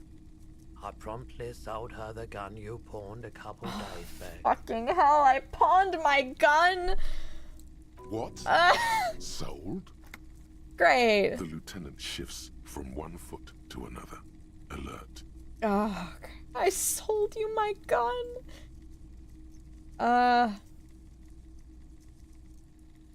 You, What did I do? With Kim here too. That just sounded really, really bad. You were adamant about getting rid of it, officer. Said you were undeserving of a service weapon of the Revachol Citizens Militia. I mean, you know what? That's probably the best thing I did that day. And I don't like keeping guns around the shop for long. Off the charts photon emissions. The unhealthy kind. Sure. Kim is fucking pissed. He's not telling you the whole story. It seems he's trying to spare you.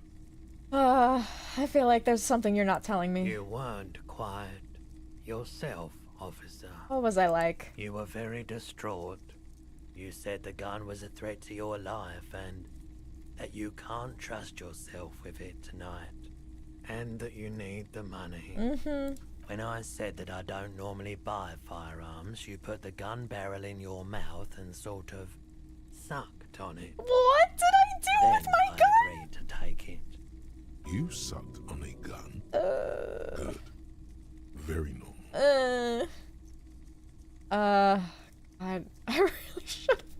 Oh no, let's not say that. How much did I sell the gun for? 15 real. $15! The lieutenant looks from you to Roy, and then back to you. It's clear that he hopes this tableau might still turn out to be a bad dream. God, I wish. It's not, though. Did I suck on it good? Looks at Kim. Oh god. This has got to be the most. Wow. Oh, great. There's pity there, too. In case you didn't know. You know what? It's not the worst thing I did that day, though, because we had spoken to a woman who said that we said awful things to her.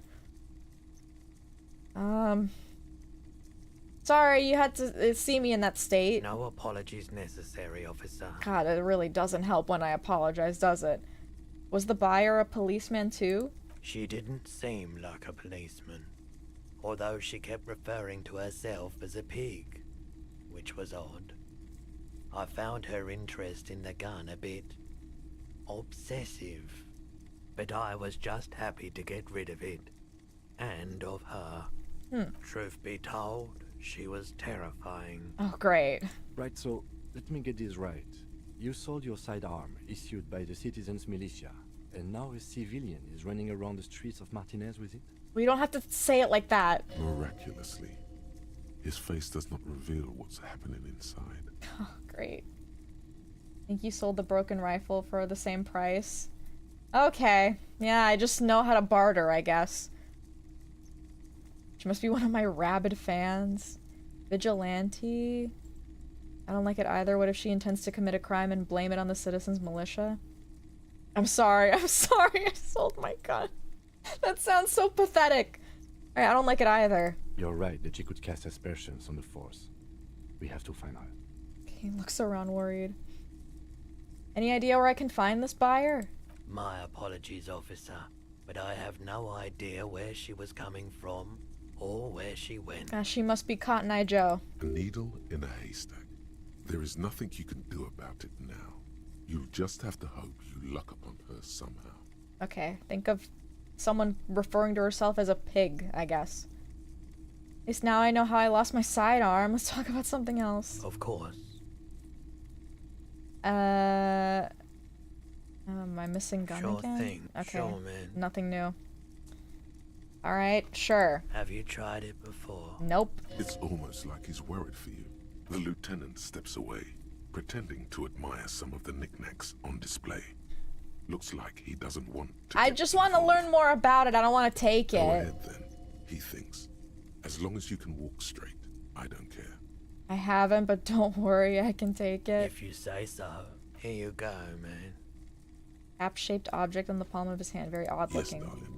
That's the coalition government ordained Parolidon. Straight into your gut. I don't want to take it. I just want to hold on to it in case I need it. Not so sure about this. Oh, I don't want to take it. What the heck? Why do I have to ingest it? Why can't I just put it in my pocket and drug someone with it later? That sounds terrible. Why wouldn't I be sure? Because it's an anti-radiation drug, and you're a cop. Not a post-apocalyptic scavenger. I won't take it. I respect your decision, officer. Alright, great, great. Good shit. Keep looking. Maybe someone else knows something.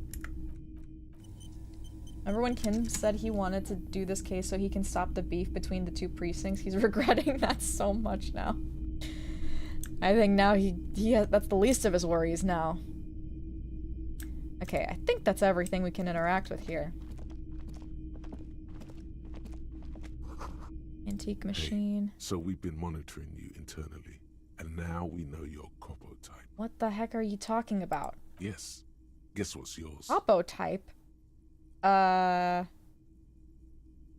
Cool cop? No, you're the sorry cop. Oh. The cop who's sorriest.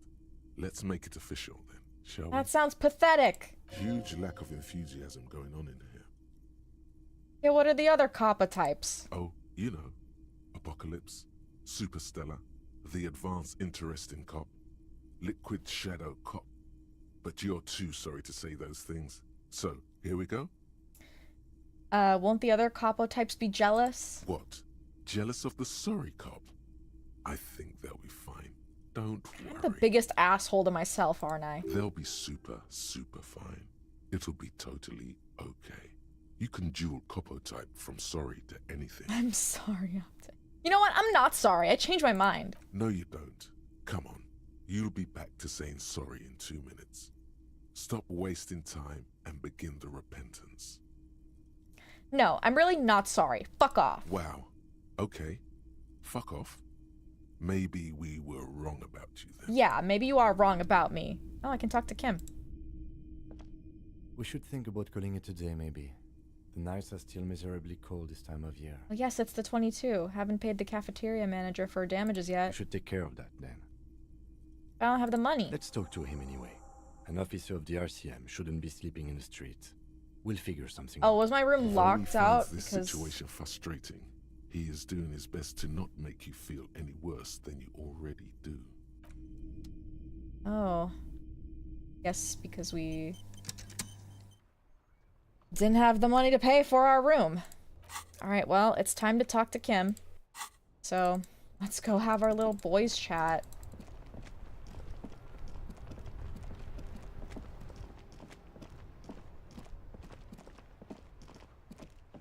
Sleepover! Woohoo! Hey, can I stay over one more night? Can you just put it on my tab? Can I help you? Yes. Have you got it? Wondering if you can come to some sort of an arrangement for tonight? Does that arrangement include you paying me what we already agreed you owe me? Kim is about to say something, let him. Go ahead, Kim. I understand your predicament as the manager. However, he adjusts his glasses. I feel I must remind you that we are here to conduct an important investigation that also affects your business. Ooh. Forgive me for saying this, but your colleague seems more committed to drinking and... Not right now. I'm taking control of his body, so I think we'll be okay. He shrinks back a bit under the lieutenant's severe gaze. Ooh. I mean no offense. It's really nothing personal. I just have to protect the interests of this establishment.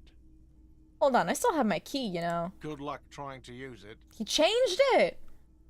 He taps the foot against a metal box installed in the back of the counter. Great. All the locks have an electronic component. They have to be unlocked down here with a master key before your guest key will open the lock. Find a way in. I'll break the door down. This conversation isn't going anywhere, is it? Not until you bring me the money. Fucking hell. I might have something in my motor carriage we can use when you're done here. Oh, we're gonna break in! I really didn't want to resort to this. The man is thinking. He really wants to frick! Oh my god! Oh, Lieutenant, we're done here. I've never seen a man so intent to frick me before. This is great. All right. Let's get it on. Really puts the disco in Disco Elysium. Look at that lighting. I know. We're gonna get fecking crunk tonight. I'm so excited. Inside, you see a set of steering levers, a radio microphone. Okay, I have something here we could sell. Look in the back. Wait, we're gonna sell it? Transport enclosure. Regular people just call it the cage. Transport enclosure. The cage at the back of the motor carriage looks rather uncomfortable. 4 shiny hubcaps are stacked against the seat. Their silver edges sparkle in the dark. I confiscated this for a little while back. We can take them to the pawn shop down by the Martinez Canal. Whoa. So smart. Thanks. The lieutenant nods as you take the spinners. Awesome. I can't believe Daddy Kim is gonna pay for my hotel room tonight. Hey! That's awesome. Yes. You were great. Gateway to the river's filth. Okay, thanks for the lovely note. What a cool dude.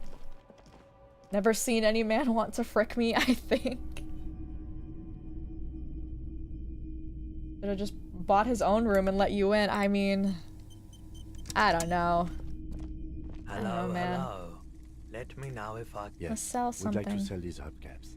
Lieutenant steps in and hands him the spinners. Roy takes the hubcaps from the lieutenant and inspects them. The spinners appear iridescent in the dancing light of his pawn shop. Yes, these are very, very good. Did you defraud some foreign prince for them? Jump a mesk banger? No matter. I'll give you 200 real. Oh, sweet. No one was defrauded or jumped, I assure you. The lieutenant explains as the pawnbroker opens the register and counts the cash. Of course. I meant no offense. 200 real for you, officer. Delightful doing business with you. Do come again. Thank you.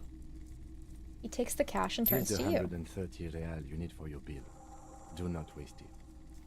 The rest goes in his pocket. Hey, man! The windfall is a small consolation. What if I need that money? Anything else you're thinking of selling? I guess Another not. time. Man, I could have used that extra 30 bucks for something. He only gives you enough to pay your debt. He doesn't trust me with money, that's for sure. I can't say I blame him.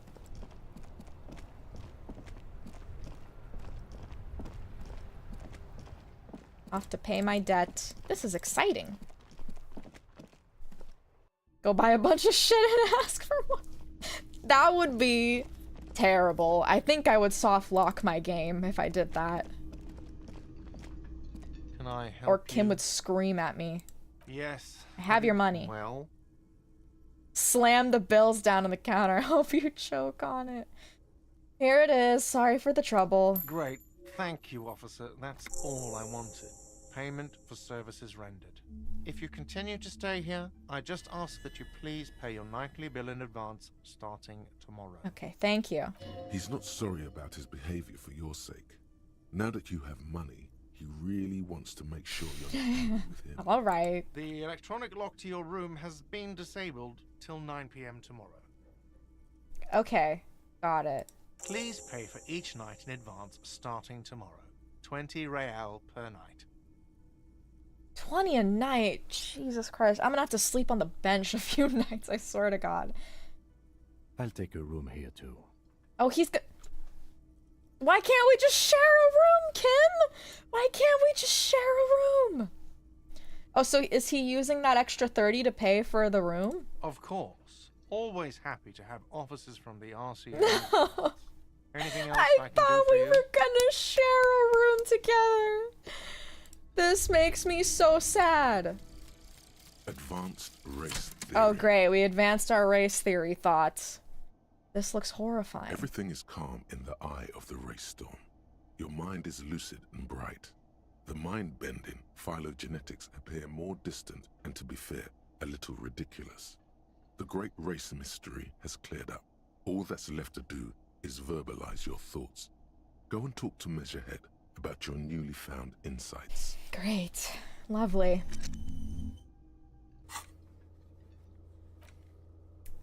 Find money for rent and pay Gart. Money real to pay for your room at the Whirling or be locked after 21. As long as you don't have a free place to stay and you have to do this every night. We're gonna have to find a free place to stay soon.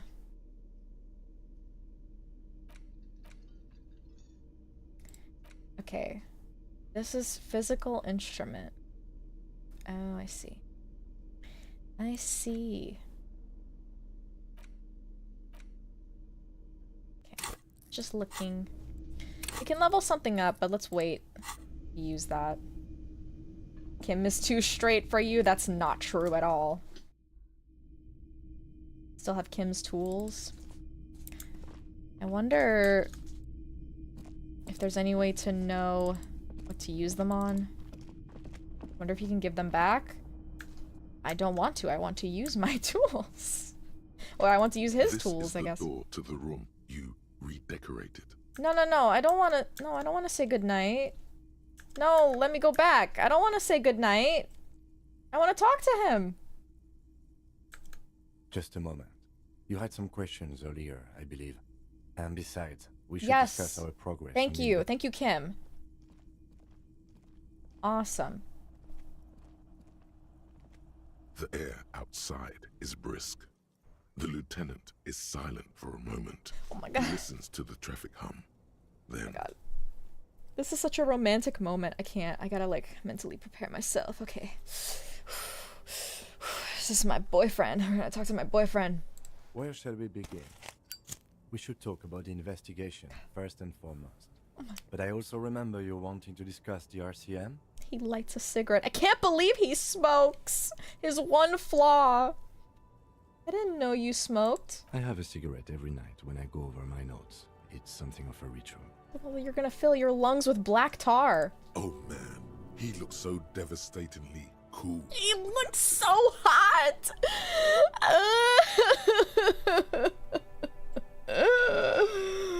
Oh my god. Okay, compose yourself. I think I might want to pick up smoking? No, I don't. How did you get so cool? You mean this? This isn't cool. It's an unnecessary trial of will and unhealthy. Oh, he flicks the ash. Keeping the habit within the parameters he's given himself takes a lot of focus. It would be easier to simply quit. Wow, my god. Bro. I don't know, should I like smoke with him? I don't know what to do. Oh, I'm so nervous. Just don't think about the tar building in his lungs when you're making out. Oh god. Should I ask him? I'm gonna ask him. I apologize, but I only brought one with me. I have exactly one cigarette every night while going over my notes. Okay, well, alright then, debrief. Yes. It's been a long and eventful day. It would fit the toxic yaoi, but you'll probably get addicted and need to keep smoking. Ah, true, I don't want to rely on smoking. How do you think the day went? Well, we inspected the victim's body, so that's good. It was not easily approachable in that state, but we did it. Yes, we did it. Our inspection could have been more thorough, as it always can, but we have some leads we can follow up on. I wonder if you can, like, waste the day and just, like, not investigate the body, but then, like, I don't think you would be able to pass the day if you don't have things to talk about, you know? The body is still hanging from that tree, which is unfortunate. And there's still much to do at the crime scene. Yes, there's a lot to do. He is not particularly satisfied with your progress, but he doesn't want you to feel completely discouraged. Probably out of fear that you'll just give up and keep drinking. Don't worry, Kim. I'll be in much better shape tomorrow. I look forward to that. As for the interviews, we weren't able to find the union leader, Everard Clare, much less interview him. So that's on the to-do list for tomorrow. That's probably the first thing we're gonna do tomorrow. We didn't talk to the Wild Pines rep. We really must do that tomorrow. Where are they? Probably south? Above all, though, today was exhausting. What's with all the running? You run a lot. Is that a standard Precinct 41 practice? I just hate wasting time from walking. If I can get somewhere faster, I'll run. I have a really good theory about why you're running so fast, son. Just you wait until we get up tomorrow. Part of the Jamrock Shuffle. I don't like to waste time, you know? My mind moves fast, the rest has to try and keep up. Exactly. It's impressive, especially for a man your age. Oh yeah, and in those heels. I got great stamina, and I look great in heels. Wink. He nods thoughtfully, tapping his finger on his cigarette. Nice shoes, by the way. I like the green. Goes with the orange. Oh my god. He looks at your snakeskin shoes and smiles suddenly. Oh my god. Is he flirting with me? Oh my god. Oh my god. I don't know how to react to this. I'm just a little guy. What are your powers exactly? The RCM? They're quite limited, actually. The power officers of the Revachol Citizens Militia exercise most frequently is imposing fines of up to 1,000 real for offenses, in accordance with an interdepartmental schedule. 1,000? Why not more? The RCM's primary role is to ensure safety. We are not really supposed to play any part in the economic structure of Revachol. Wouldn't that be an easy power to abuse? Yes, although indirectly, as citizens can always request records from their local station. Hope you have a good stream. I'm planning on playing this game, so I don't want to see many spoilers. Alright, well, have fun! You better play it. For real, it's a good game. Officers of the RCM have been known to take bribes of less than the prescribed fine amount.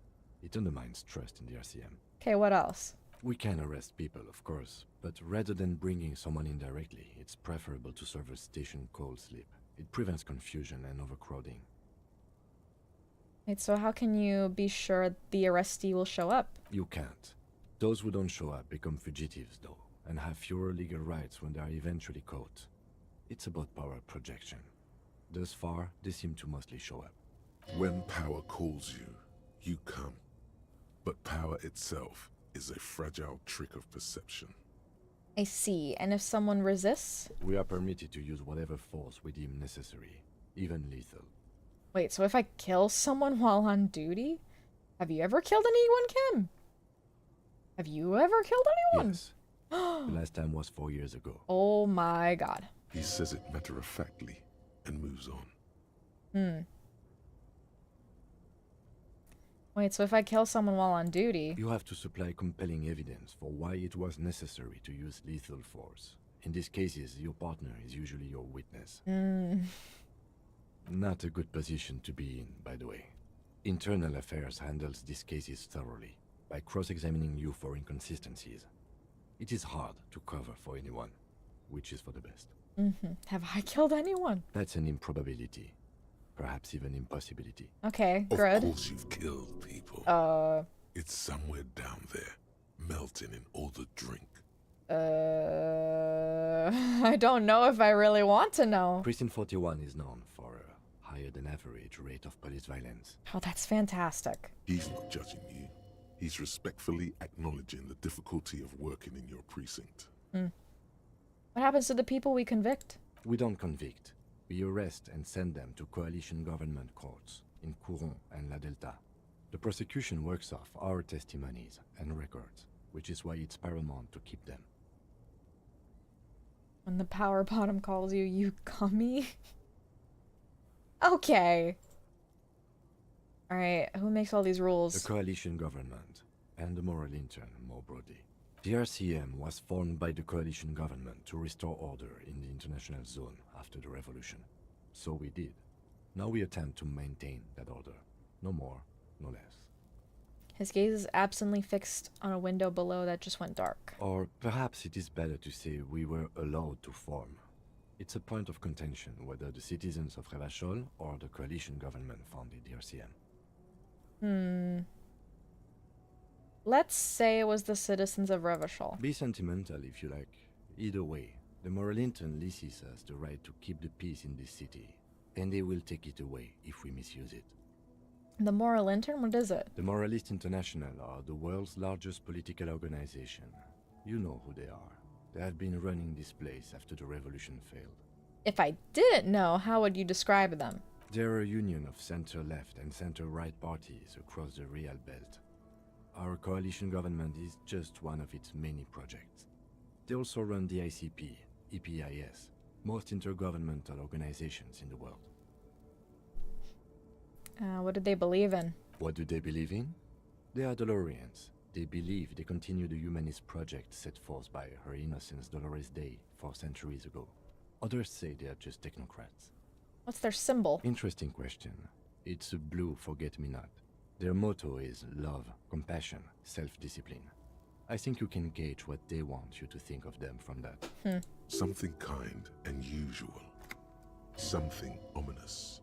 Something even a little feminine. But in a strict manner. Ah. Who was Dolores Day? A historic figure? The author of the modern age? You will have to look elsewhere for opinions. The subject of humanism is too abstract for me. For you, she is something painful, though it's hard to say why. What do you think of them? The Moralintern are a fact. I try not to have opinions on facts until they change. And it doesn't look like that's about to happen. It is more than that. There's some kind of affection in him. You like the Moral Intern? Yes, I did, when I was younger. In my 20s, I considered myself a moralist. A blue forget-me-not, a piece of the sky. They're not all that bad. That's another leitmotif associated with moralism. But the years have changed that. I don't know what I believe in now. No, I believe in the RCM. That's enough for me. I have an opinion on the Moral Intern. Do you? The lieutenant arches his brow, then pulls on his cigarette. It's a slim white thing in his fingers. I want to see another slim white thing in between his fingers, if you know what I mean. Sorry, that was really bad. Bad things are out there. We need them here giving us the right. He's Revachol. Done an awful job here. Have you seen this place? We are the stooges of this world's biggest bourgeois organization protecting bourgeois rights. Immigrants, liberal, Crips, fucking men are turning into women. Oh god, don't say that. On second thought, I don't have an opinion. Forget it. I don't know. I don't know what to say. I mean, minus this one. We're not gonna say this one. It's not slim, it's average. Bourgeois. Okay.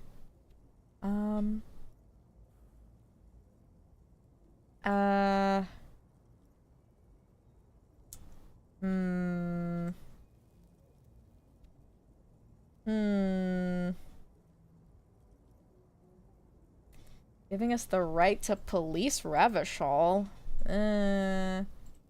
1 or 2. I think I'm leaning more towards 2. You know? You know what I mean? Like, right to police Revachol? Little weird. Alright, they've done an awful job here. We are in what is called the twilight of international law. The laws we claim to enforce come from the MI. Without them, we are simply vigilantes. Yeah, vigilantes sound bad. Maybe we should make our own law. Vigilantes sound bad. Sadly, it is what we already are to the people of Martinez. Most of them, at least, especially the Union. Vigilantes. I expect our job here to prove quite challenging. He looks at the roundabout. The lights of the orphan district are reflected in his glasses.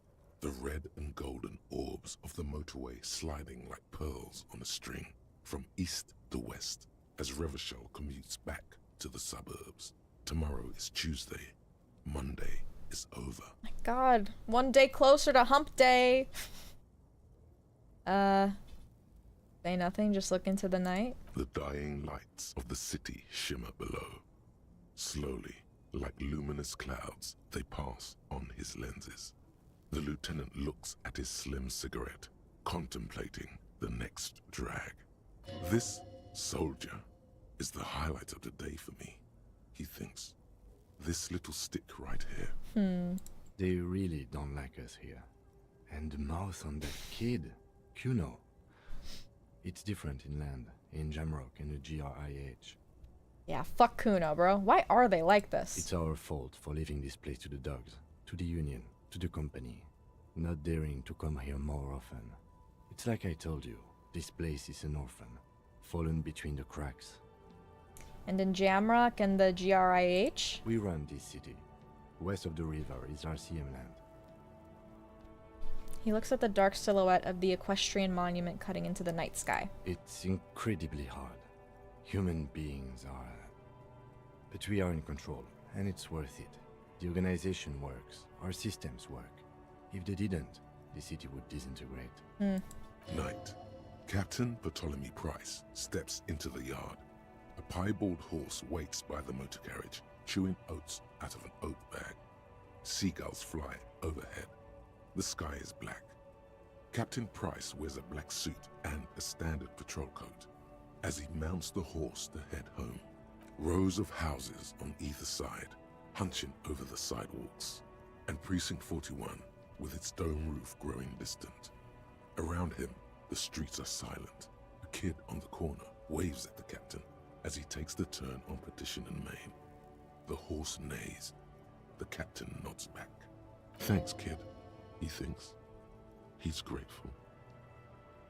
I hope our investigation will help improve the situation here, at least do some good. Me too. But I wouldn't count on any drastic changes in our lifetimes. Thank you for this. Yeah, it's getting very cold now. Let's go. Oh. Oh! Oh, I love you! I love you. I love you so much. This game is so cool. I agree. It is really cool.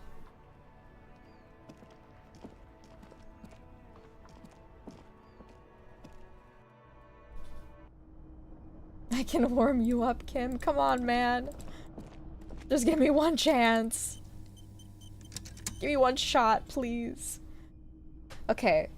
Do we want to end the day here, or do we want to go talk to... Well, you know, maybe we should do it the next day.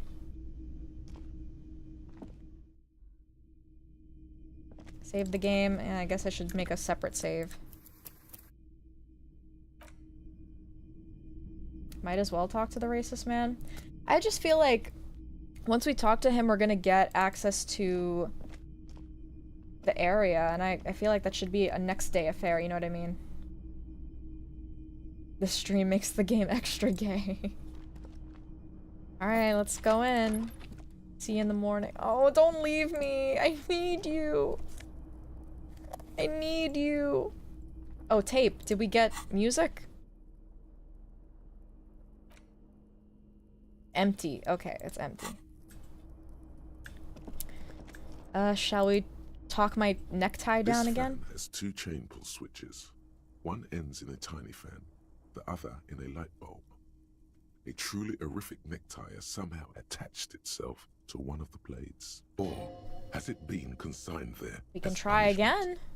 You feel as though this creature is your friend, and okay, wants let's to give it a try. Itself to you. Oh, nice. That's the tie. Snap. It's released from the blade. Warning, warning. The necktie is no longer contained. Oh, sweet. What you have in your hand is a fantastically colorful tie with 4 or 5 different patterns. The knot reminds you of a noose. Oh, God. Did I try? I definitely tried to off myself. Oh, I have it on already. Nice. I finally have my necktie back. Only took an entire day. The door in the bathroom connected to Kim's room? God, I hope so. I hope so. I wanna see my man. I wanna see my man naked. Took a couple months for us, that's true. The bed is cold and not. Alright, let's crawl in. The sheets feel at once coarse and clammy against your skin.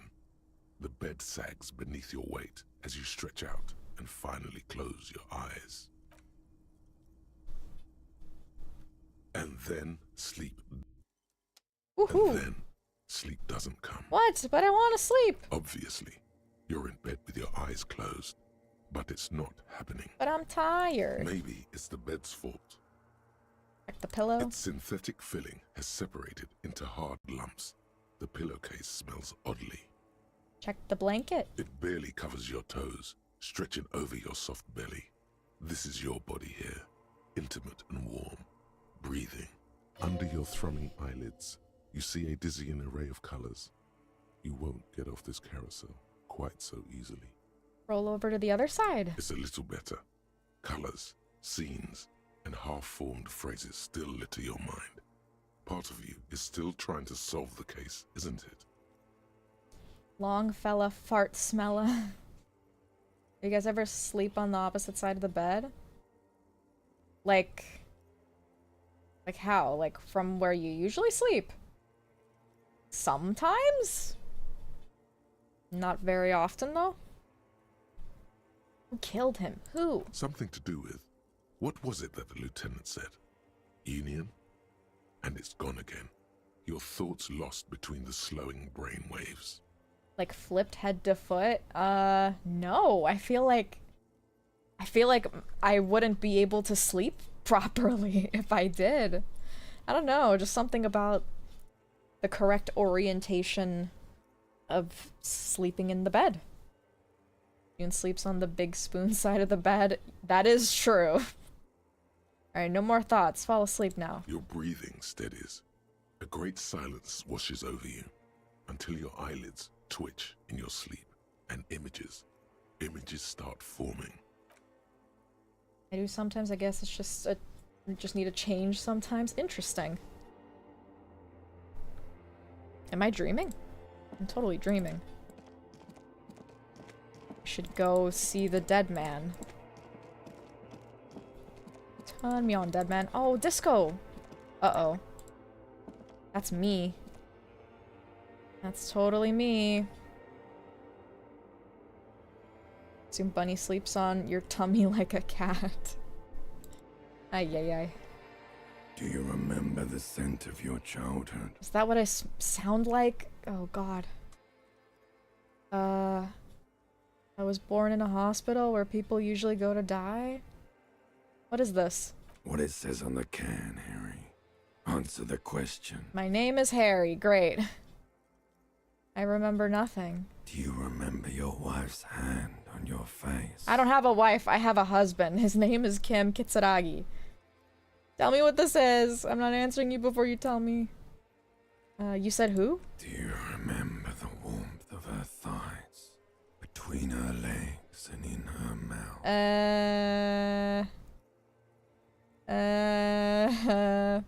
Not answering you before you tell me who you are. You know who I am.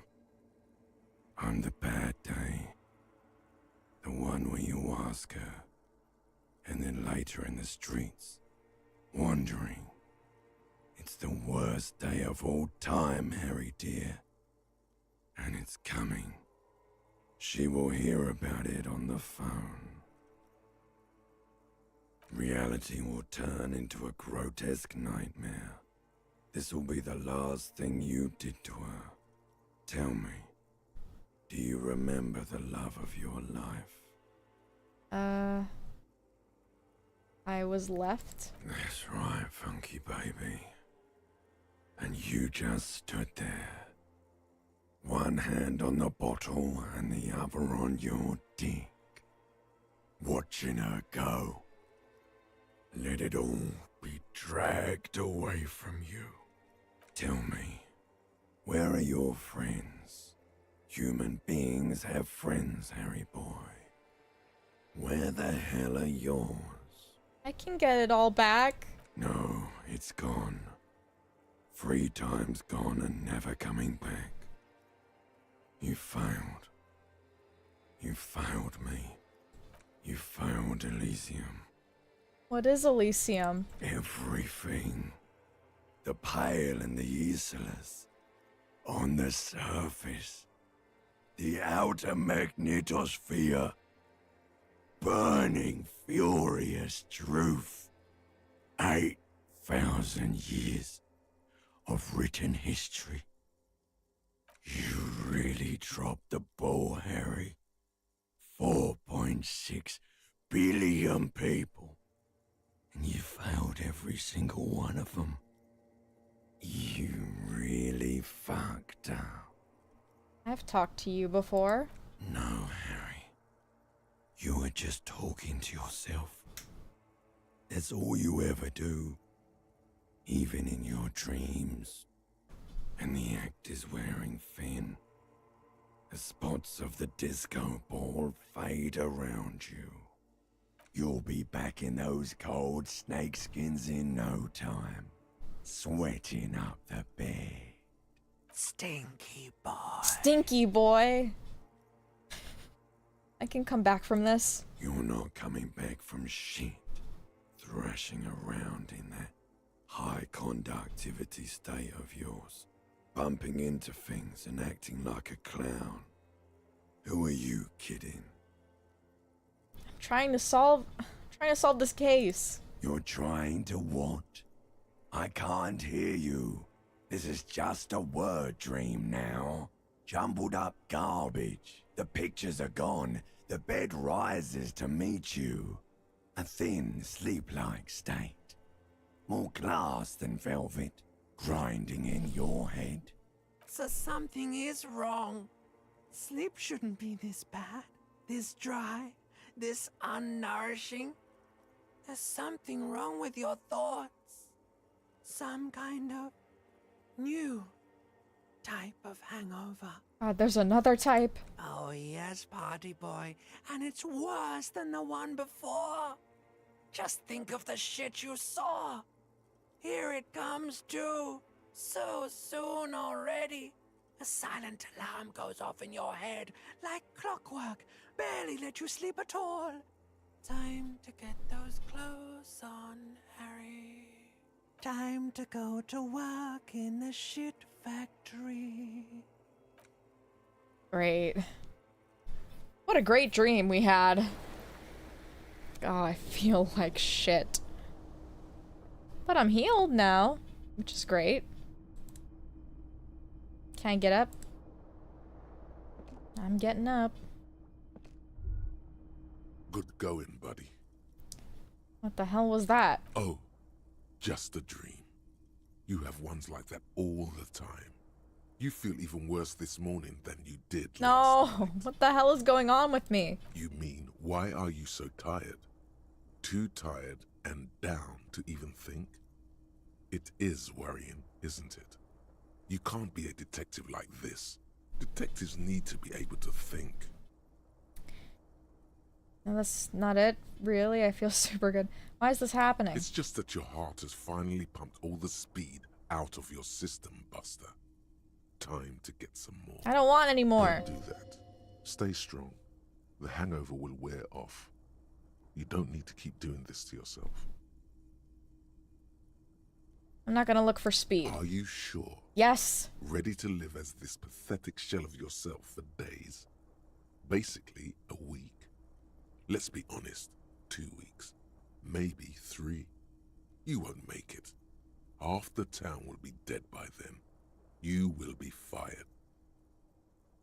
That's a lie. I can do this without the speed. Half the town won't be dead. Suit yourself.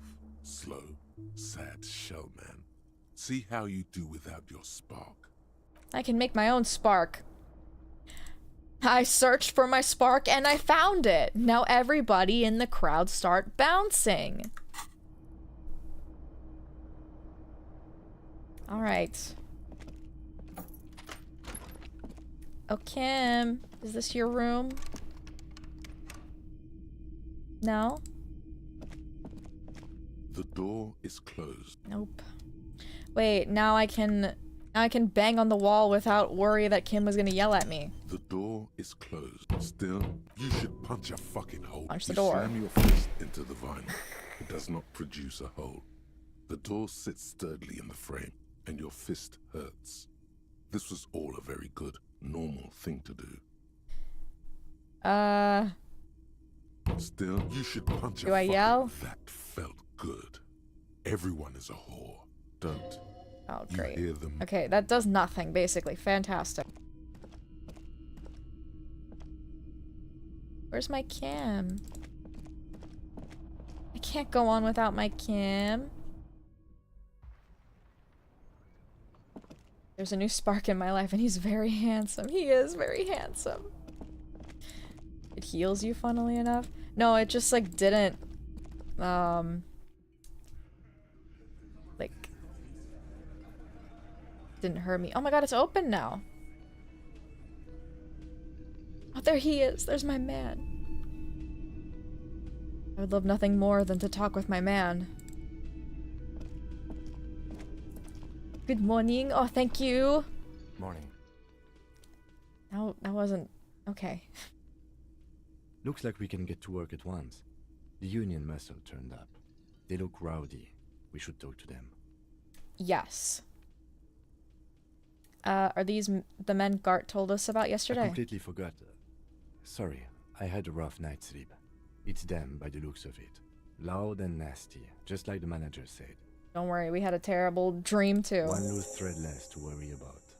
And one big problem to replace it. Crosses something out. Okay, why do we need to talk to Everything them? points to the dock workers union. The belt used for hanging him, tracks in the mud, the circumstances in Martinez, my preliminary information. Which may, of course, all be wrong. But we still need to talk to them, and it won't be easy. What do you mean rowdy? I mean ungovernable. Martinez isn't exactly enthusiastic about the RCM being here. They prefer to be policed by the union. These men here, men who drink beer for breakfast, there's talk of an armed wing of the union called the Hardy Boys, who are responsible for state policing. I think it's them. There's so many of them, maybe we should call in reinforcements? That would just escalate tensions. No captain would sign off on it. Solving one murder isn't worth a conflict between the RCM and the Debarders Union. In fact, even the death of 2 detectives might not warrant an all-out war. So let's keep a cool head, okay? He's not exaggerating about that mortal danger, just calmly factoring it in. Your fists clench and your pulse rises uncomfortably. Kinda wanna One more thing die. before we do. We don't have to talk to them immediately. We can walk right past them, continue with our business. Okay. Good. A power move. Purposefully concentrate on something else first. They're in no hurry to leave. They think they own the place. Anyway, I leave that choice to you. Whatever you decide is fine by me. Okay. I think it wouldn't hurt to try to get entrance first, right? And then come back and talk to them? Just a moment. Okay. And there's no public phones nearby? The closest phone booth is down the coast. Sorry for the inconvenience, ma'am. Cafeteria manager appears genuinely apologetic. It's fine, I understand. Thank you anyway. I'm glad to see you again, dear. Yes. The lady is distressed. Perhaps something more upbeat might cheer her up. Didn't mean to eavesdrop on your conversation. Tell me how I make it up to you. Please don't trouble yourself about me, sweetie. I was just hoping to make a call, but the Whirling's phone line isn't working. Can we have her use the phone in the car? The union office probably has a phone, but I can't really get there. Or to the phone booth down the coast. And Gary's phone is dead too. What's wrong with the phone line? The manager was vague about it. Why would he be vague about phone problems? This is something to look into later. Ask God, maybe. Why did you need to use the phone anyways? To let the young woman who's house sitting for us know that we may be delayed. Morel, my husband, and our friend Gary were supposed to get back by Monday night, but they're still missing, and I haven't heard from them. I was also hoping she'd heard from Morel. You hear that? Someone's missing. There could be foul play afoot. I love missing persons cases. That's right. Now skip the foreplay. Time to dive into the dark alleys. Start shaking down the usual suspects. You know, legwork. Doing some good will alleviate the hangover. At least you're of use to someone. All right, I'll bite. Has your husband gone missing before? That's just it. This isn't like him at all. He always plans his expeditions so carefully. cold breeze hisses through dense thickets of reeds. Something sweet in it, somnolent. A damp chill goes down your spine. When you look around, you're still in the whirling in rags. You have more important things to worry about.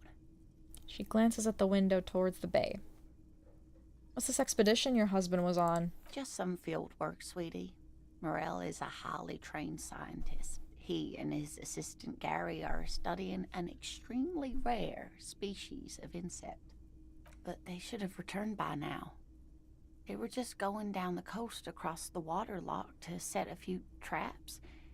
He said they'd be back on Monday. What could be keeping them? The waterlock. That was broken. Could this be it? Hey, who's this Gary person? Do you trust him? Oh, sweetie, it's nothing like that. Gary's as loyal as they come. I trust him with my husband's life any day. The waterlock to the other side of the coast is broken. They're probably just stuck over there. Oh my. What happened to the waterlock? What do you know? It's blocked by a big butter billboard. It fell right into the water. Oh, sweetie. If it weren't for you, I'd be looking forward to another sleepless night. Thank you from the bottom of my heart. You're welcome, ma'am. Oh. I hate to ask, but if your investigation takes you to the other side of the coast, please do keep an eye out for my husband. This will surely lead to a cryptozoological mystery with that extremely rare insect. Yes, some left-field scientific research is exactly what you need right now. Funk up that vanilla murder investigation. And if you see him, let him know Lena is waiting for him here at the Whirling. He gets so tangled up in his work that he may not know the waterlock's been repaired. And it's cold out there. Sorry. If I see him, I'll let him know you're here, when or if I get there. Oh, you're such a dear. Thank you, sweetie. So your husband is some kind of scientist? Oh, yes. A zoologist. A cryptozoologist, to be more precise. What's cryptozoology? It's a pseudoscience that attempts to legitimize research into mythological beasts and urban legends. The lieutenant sounds unimpressed. That's one opinion, yes. And people are entitled to their opinions. Oh, great. My apologies, ma'am. I did not mean to undermine your hobby. Oof. It's not a hobby, dear. It's a subfield of zoology. One specializing in animal species that are so exceedingly rare that many assume them to be extinct or even fictitious.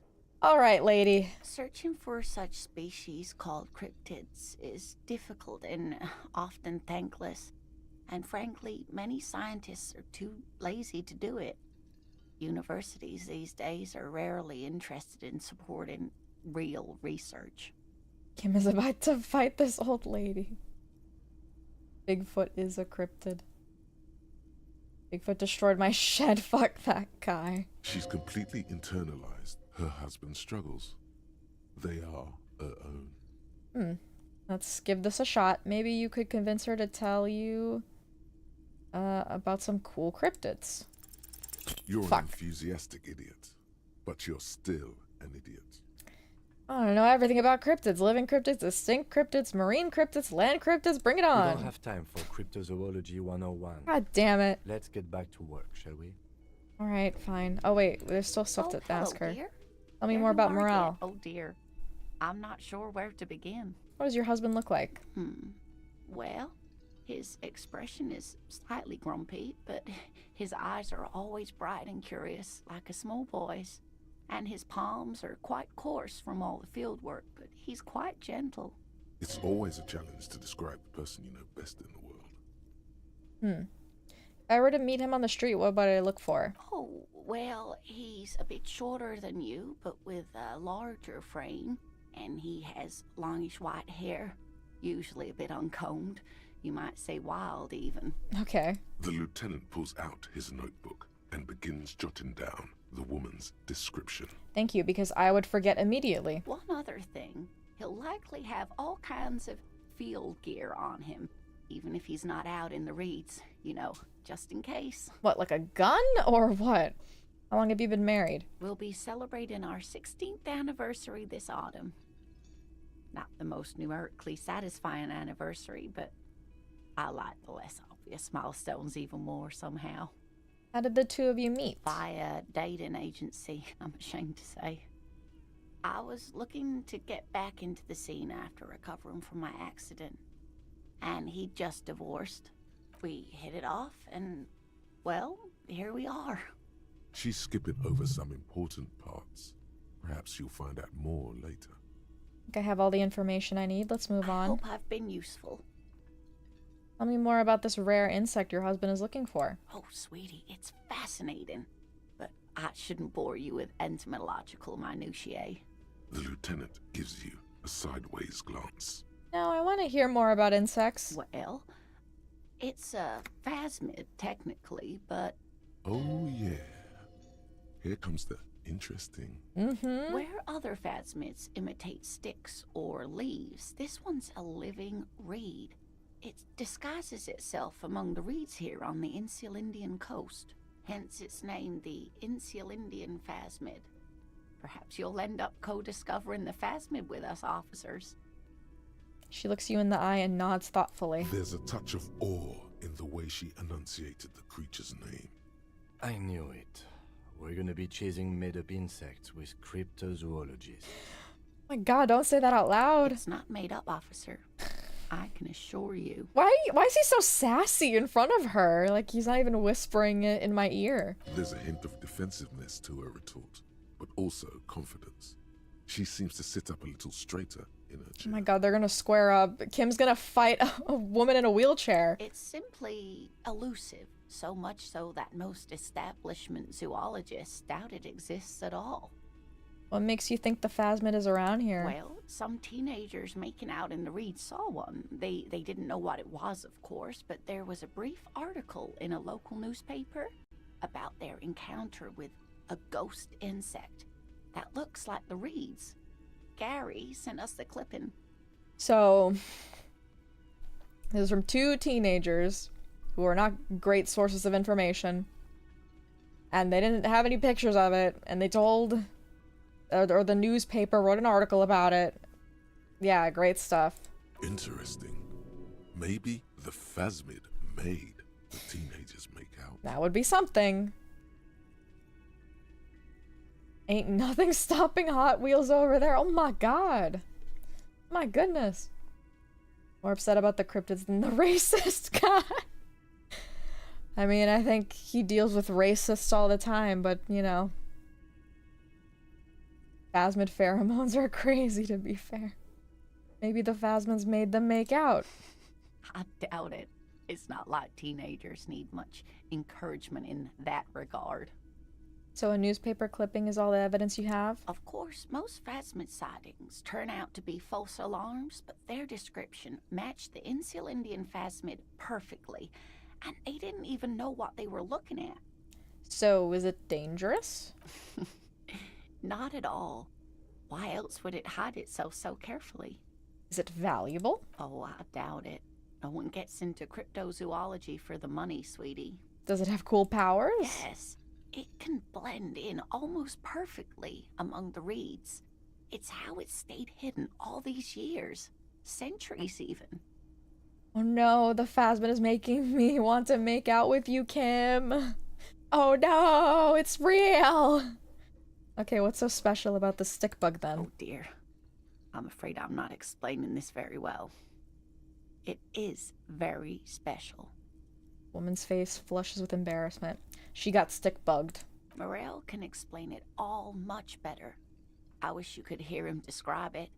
Then you'd understand, I'm sure. Alright, great talk. Great speaking with you. Can I help you? Another thing. Great. I love those. I saw a sign that said I couldn't go into the kitchen. Why can't I go in the kitchen? What are you, a cook now? That's none of your business. But there may be something pertinent to the investigation in the kitchen. He wasn't pan-fried. He was lynched. What could the kitchen possibly have to do with... He changes his mind. Fine. Okay. The kitchen is closed until 1 p.m. because the cook is working. You can snoop around after that. Alright. You must. 13 o'clock. So the phone line's dead? Yes, and the phone company is taking its sweet time sending someone to fix it. Losers.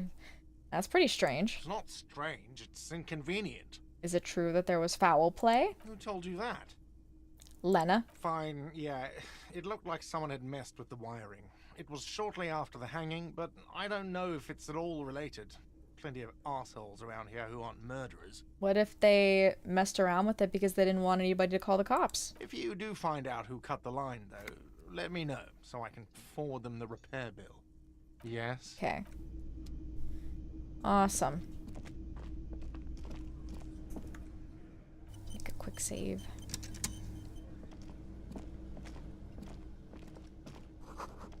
Tomatoes are so thinly sliced you can see through them. A thin man is smoking below an exhaust hood, occasionally sipping from his mug. This must be the Whirling's cook. As you step in, he nods toward the table and says something in a completely foreign language. The only words you can make out are Garancy and Quebec. It must be his name. Garancy. Garancy Quebec. Sounds Quebec. representative. Ah, Gorancy, I have some questions to ask. The man puts his cup down and replies something, his left hand drawing arcs in the air. Do you know what's behind that door? He looks up at you, then looks away quickly, shrugging and muttering something to himself. Shrugging is an international sign for, no, I don't know what's behind that door. Got some impressive pots there. He smiles and bangs his ladle against each of his pots in turn. It's almost like music, especially with the sounds of assorted dishes boiling and simmering on the stove. I don't think I need to say anything else. Stay masculine. Okay. You see a heavy the door doesn't. The cobalt blues. It's still locked.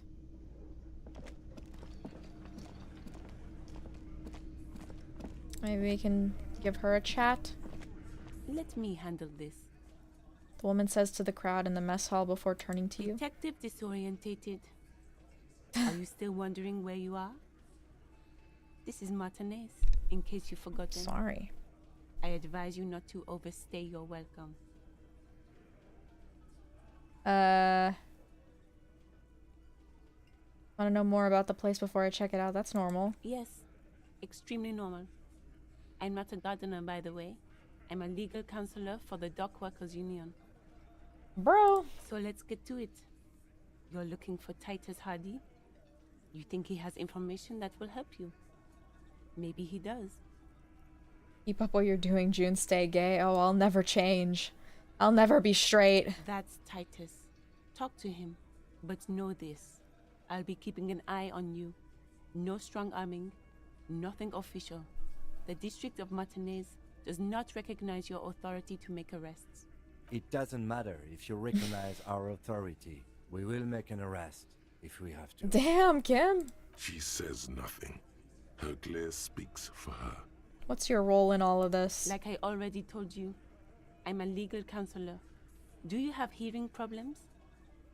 What if I want to talk to you, not Titus? What you want is of no significance, officer.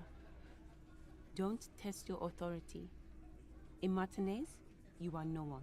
Damn. I saw what you were thinking. You want to say, what are you going to do to me? Don't. Just because it's in your head doesn't mean you have to say it. You will not lose out on anything good by not saying it. I don't know. What are you gonna do to me? Lieutenant is not satisfied with the approach. What are we going to do to you? He starts laughing. It's a cold laughter devoid of joy. You were specifically asked not to say that, and then you said it anyway. You junior delinquent. But you still did. Well, I got experience out of it, so... The union isn't going to do anything to you. It is not a crime syndicate. It is a labor organization. Goddamn right it is. Oh, great. If anything, it is the RCM who do things to people. But we digress. Okay. Thought she was a gardener? Well, she lied to us. Why are you so aggressive? Aggressive? You make your living enforcing violence.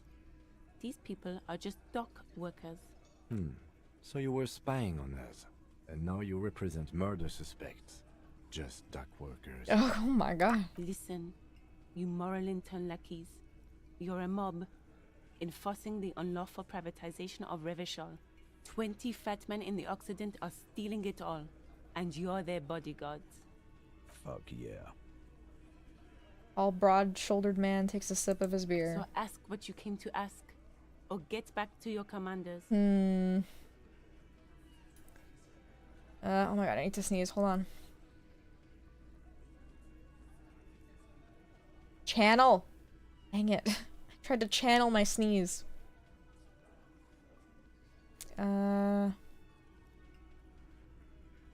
Privatization is not unlawful. It's cool and funny. Maybe you're just not historic individuals.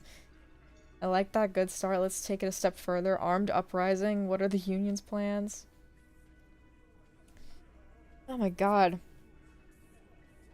I didn't mute it. I couldn't, like, sneeze. I was trying to focus.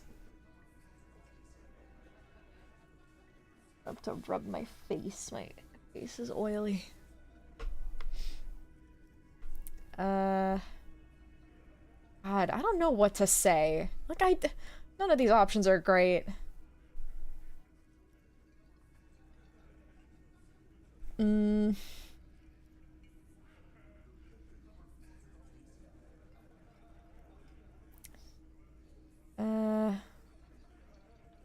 Let's ask those questions. All right. Oh, it tells it. It separates it by like the days. Cool. All right. Well, I do want to go talk to Dickface. Let's go talk to Dickface. I already have an iconic sneeze from the Tomodachi live stream. Oh, great. Don't clip it or anything. Are there magazines now? Have they always been here? Maybe I'm crazy.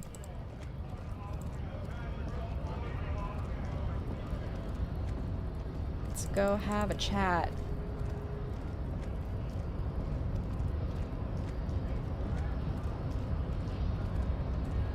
Hello again.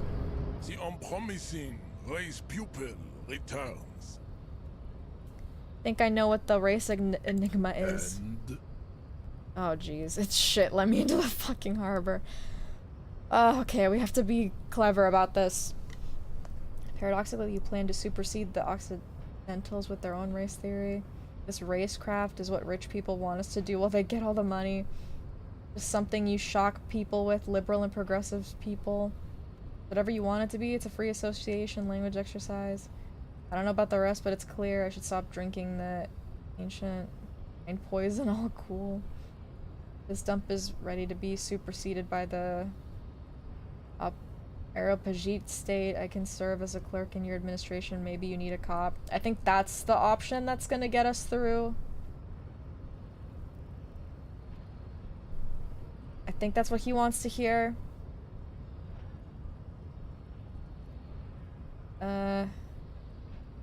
Let's give it a shot. everyone can see that. It has little to do with the race enigma. Okay. Baby, don't be mean. Give him another chance. Yeah, give me another chance. Anything for you, babe.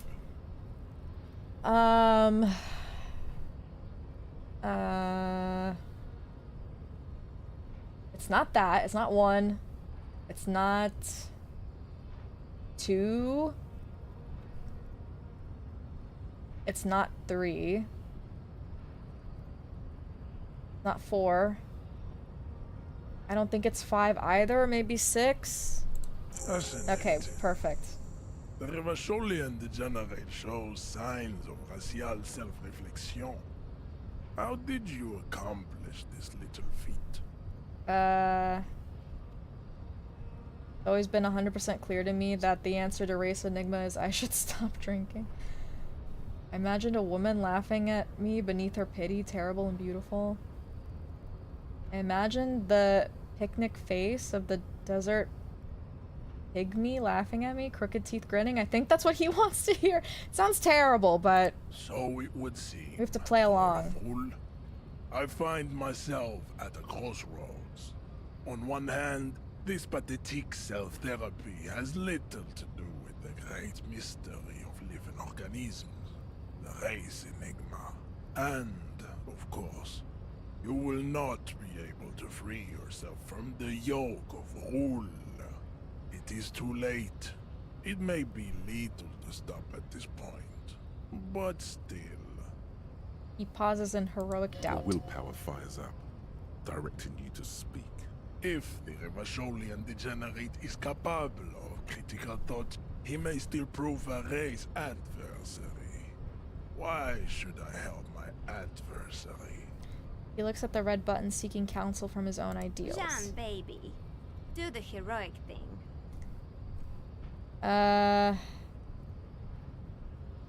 First of all, I will stop drinking. That is not possible. The game of Shahmat you play against the rules tricks is unwinnable. The days, the weeks, the months will wear you out. The Occidental Aplo group is incapable of long-term lucid thoughts. You're wrong. I'll do it. I'm quitting. You will not. You cannot withstand the wasteland of realite. It's super hard, Jean. My mom couldn't do it either.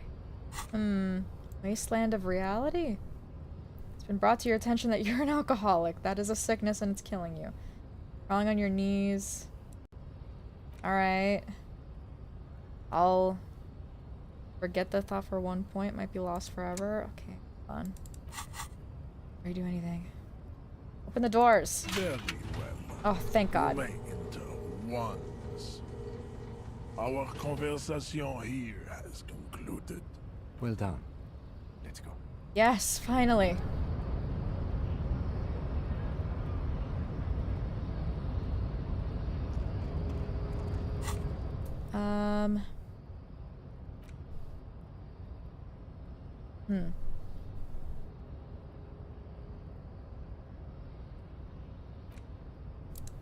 Solution.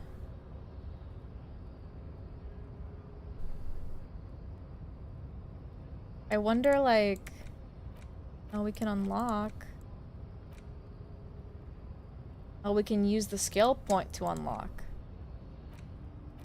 Should we do that? Might not hurt. Let's go for it. And let's internalize this one.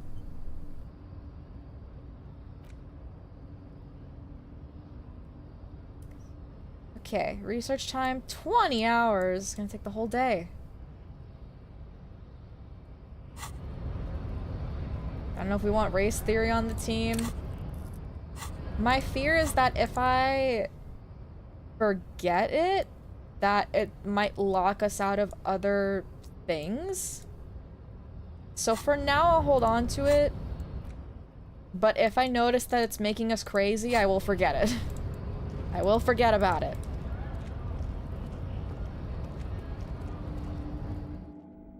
Awesome. I'm gonna save.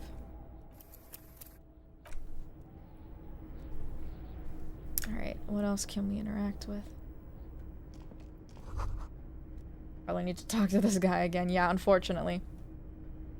Reworker, a member of the board. Dewey typewriter.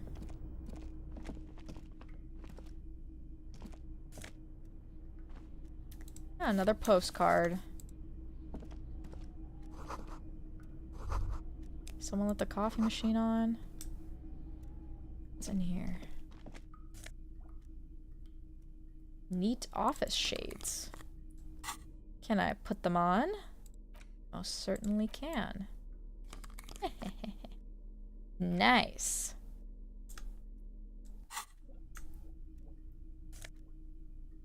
Magnesium. On second glance, someone has forgotten to properly close one of the drawers. Let's open it. It's unfortunate for the Union to just leave their paperwork lying around like this. Yeah, well, fortunate for us. Let's see what's inside, he thinks. Open. The drawer opens smoothly. Inside is a well-organized selection of brown folders. Browse the folders. Hundreds of documents containing logistical data. Two kinds of transactions stand out. Materials coming into Revachol from the outside world, from Muindi, Grad, and even Ilmara. And the same materials being handed over to companies inside Revachol. Kuron, Coal City, La Delta, and Jamrock are listed among the many districts where the imports are being sold. Anything interesting? It's hard to make sense of this thicket of company names, dates, quantities, and percentages. You try to focus, but the lines are getting blurry. Let's give Volition a shot. Whatever's hidden here is hidden well. Concentration isn't enough. Only a trained accountant with a background in logistics would be able to really make sense of it. However, there is a little handwritten note stuck on the side of the drawer. Look at the note. It appears to be a to-do list written in large, uneven capital letters. Remember, Leo, Everard's shoes, special whirling borscht, water Everard's plants, sweep office floor, more banners. All items on the list have been crossed out, and the note itself is crumpled. Look, Kim, a to-do list with a list of errands for Everett. Everard Clare, probably. The head of the Debarders Union. One of his aides must have left it. Nothing incriminating here. What is so special about this borscht? Code for drugs? Booze? Blood? Essentially. Let's take another look at the note. Remember, Leo, Everard's shoes, special whirling borscht, water Everard's plants, sweep office floor, more banners. Everett's shoes? Like, what shoes are we talking about? Whirling borscht. So, something from the diner. If there's plants around, maybe we should check those. Sweep office floor and more banners. All items on the list have been Okay. the drawer slides shut. Might want to go back to the diner for that. Nice. I believe those are stairs. An imposing combination of a punch clock and a payphone is looking down at you. I am gonna save in case this crashes my game for whatever reason. You're already familiar. The machine swallows your coin and seems to be waiting for your next move. Let's wait. Maybe we can find something. Find a number to dial. Do you have anything to say? Yes? Nope.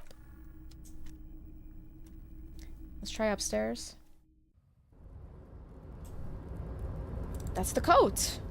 Or a coat. The tarpaulin cloak is still hanging on the railing. The white rectangle of the Revachol Citizens Oh, wait! is clearly visible. This is, yeah, this is the coat we tried to snatch. As your fingers touch the tarpaulin, it almost feels like the cloak wants to deliver a message of comfort through your fingertips. I will shield you from the elements and give my life for yours. That's what the cloak is relaying. Oh. What a nice coat. Okay, what does this give me? Right, this is one step up. Ooh, nice. Look at us, we're so fancy. Use interact button in inventory to inspect the book. Okay. The front of this quarterly journal features a large satirical portrait of the late King Friesel. From the sides of his head, a pair of white antlers spread to the corners of the cover.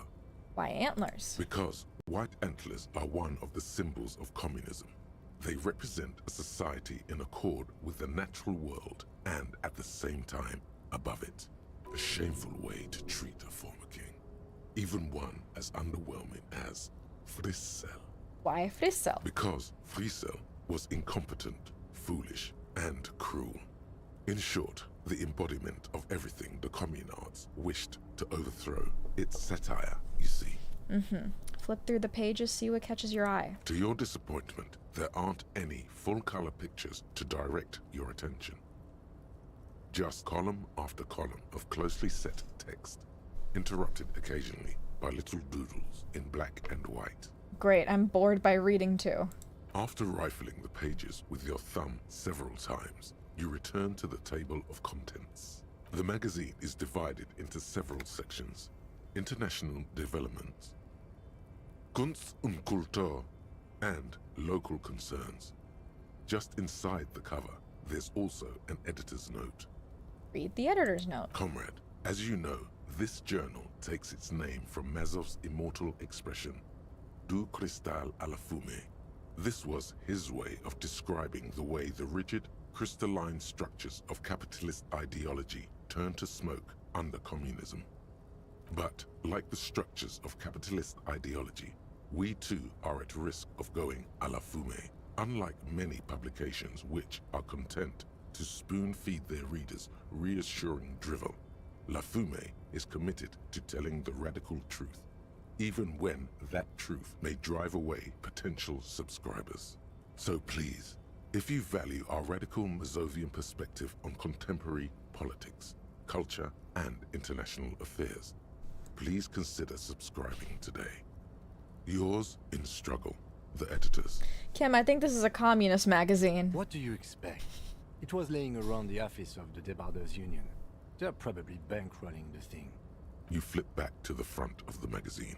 The table of contents unfolds before you. I want to catch up on international developments. This section includes a long, tedious critique of the latest round of free trade negotiations between the EPIS nations and the Free State of Semenine. The EPIS and the Free State of Semen. Got it. You also skip over an article about heavy fuel oil smuggling along the Messina border.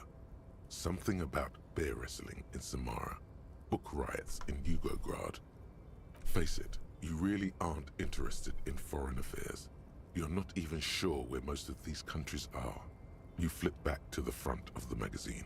The table of contents What unfolds is before Kunst you. and Kultur? It takes a moment, but gradually it dawns on you that Kunst und Kultur must mean arts and culture. Ah. As you leaf through this section, you come across several reviews of recent radio plays, as well as a brief artist spotlight featuring a local artist identified only as CS.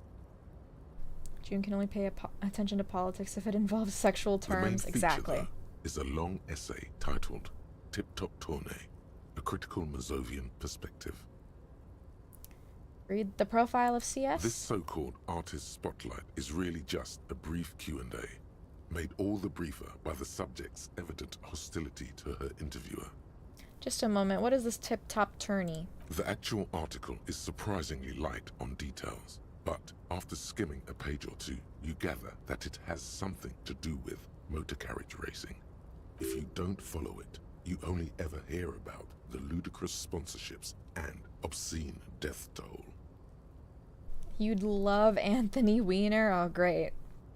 Alright, let's see what these communists have to say about Tip Top. You think you're settling in for a relaxing recap of the most recent season, maybe sprinkled with some nice anecdotes about a few of the more colorful drivers. Instead, you find yourself skimming a 10,000-word feature about all the politically problematic aspects of Tip Top Tournée. What's wrong with Tip Top? Where to even start? For one, there's the crass commercialism of its sponsorships, and then there's the practically criminal emphasis on deadly motor crashes.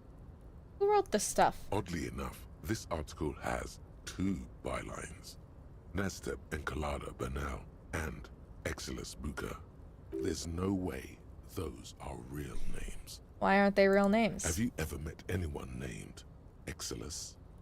Come on, they're plainly pseudonyms. What's so bad about sponsorships? Under capitalism, the article says, every pursuit has its price. Every pleasure, even one as elemental as the joy of racing others around a track, is reduced to an advertising opportunity. That's not false. Thus, the so-called tournée becomes a competition between increasingly meaningless brand signifiers. Your discount laundry detergent racing against a pack of Astra cigarettes, or even a Fritta. Naming my firstborn Exilus. Right, but then you get to see them crash. And that precisely is what's problematic about it. Were it not for the promise of random, spectacular violence, audiences would quickly lose interest. At the end of the day, it's the destruction of these 750,000 real races that you're really watching for. Wow, you're right, I really am just in it for the violence. You see, one cannot avoid the conclusion that Tip Top Tourney is simply the apotheosis of spectacular entertainment under capitalism. Kim, did you know Tip Top Tourney is actually an organist ritual of capitalistic destruction? I had no idea. I can safely say the thought had never crossed my mind, Detective. Wow, thanks. Wonder what else is really just a metaphor for life under capitalism. I'm sure most things are, if the young men who wrote this article are to be believed. If I had to wager, I'd say they've never even seen the inside of a motor, much less a motor race. I take whatever they write with a large grain of salt. Okay. You flip back to the front of the magazine. The table of contents unfolds before you. See what they mean by local concerns. Unsurprisingly, much of this section is taken up with articles declaring unqualified support for the dock workers' strike. You skim the headlines. Paint the harbor red and white. Martinez tames the wild pines. A city in revolt. First we take Martinez, then we take La Delta.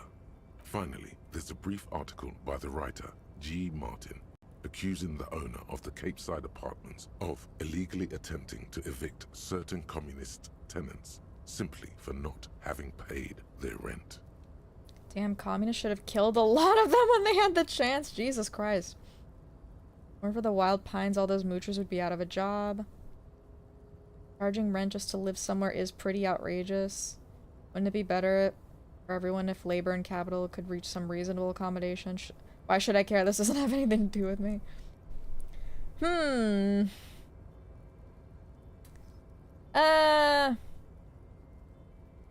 Charging rent just to live somewhere is pretty outrageous. The writer G. Martin remarks dryly that capitalists love wealth redistribution, so long as it's only redistributed upward. You flip back to the front of the magazine. The table of contents unfolds before you. Put the magazine away. Alright, great. Did some light reading. We're more informed about communism. Can I open this? No. Anything else? Collecting rainwater. Bottles! I want to pick up the fucking bottles! They're everywhere! I really want to know how I can. Empty bottles. 3 packs worth of cigarette butts. All those empty wine bottles and cigarette butts on the ground.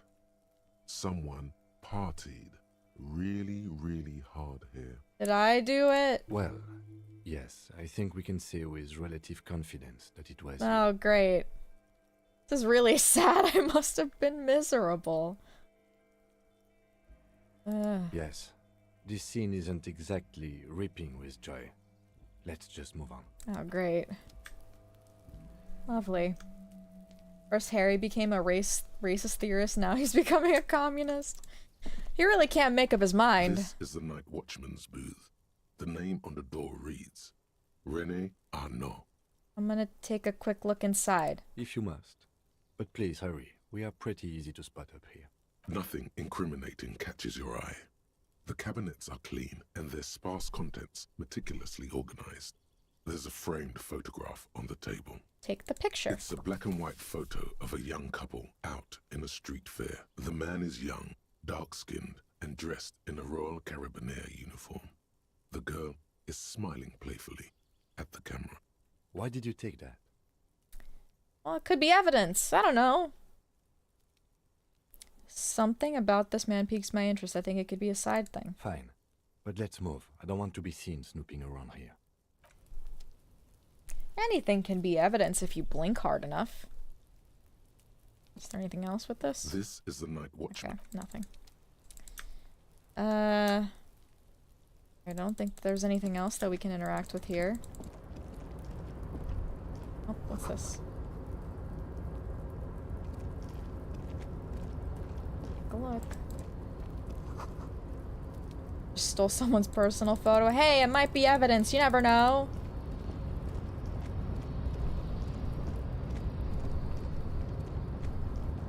This is such a maze.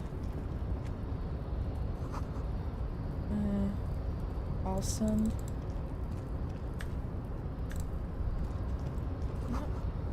Whale Fjord in Arden, okay. Ah, money. Ain't it funny? We can interact with that lever there. Maybe let's click on it before we do anything. No? Can I not go downstairs? Go downstairs.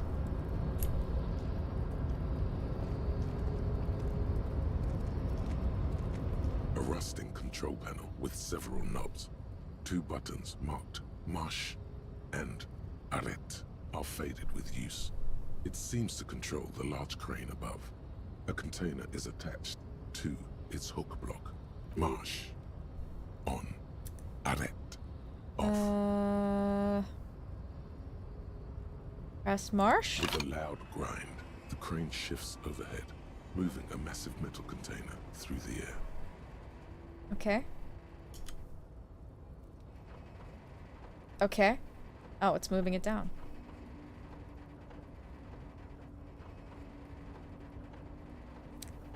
Very long.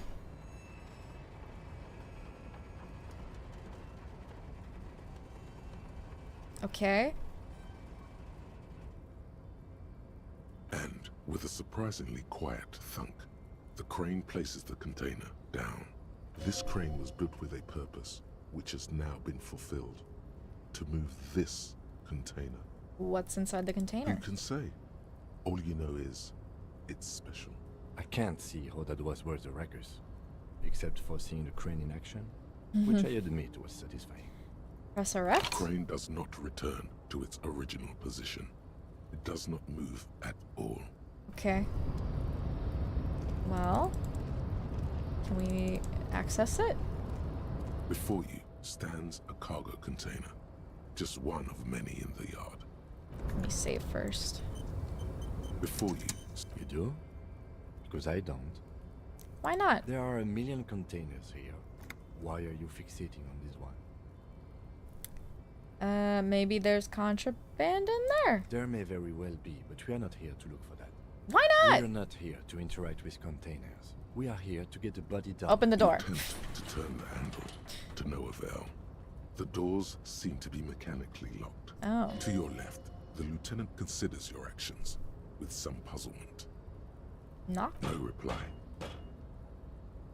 Persuade the door to open. Great. Well, we have a very low chance of doing that. Is there anything here? Let me dream, Kim. Yes? Oddly quiet. Crate machines are sleeping. There's a lot of shipments here. Or crates. Vermilion. Worked, organize. Oh, money! I love money. Yes. Smells like burnt coffee. What is this? It's locked. Wait. Cups? Ah, more money. Ain't it so funny? More bottles. Oh, hello, man. Container, container, I'll turn you nice and red. Container, container, put the logos on. Leo. Weren't we looking for a Leo? The lyrics to this container song are being made up as he goes along.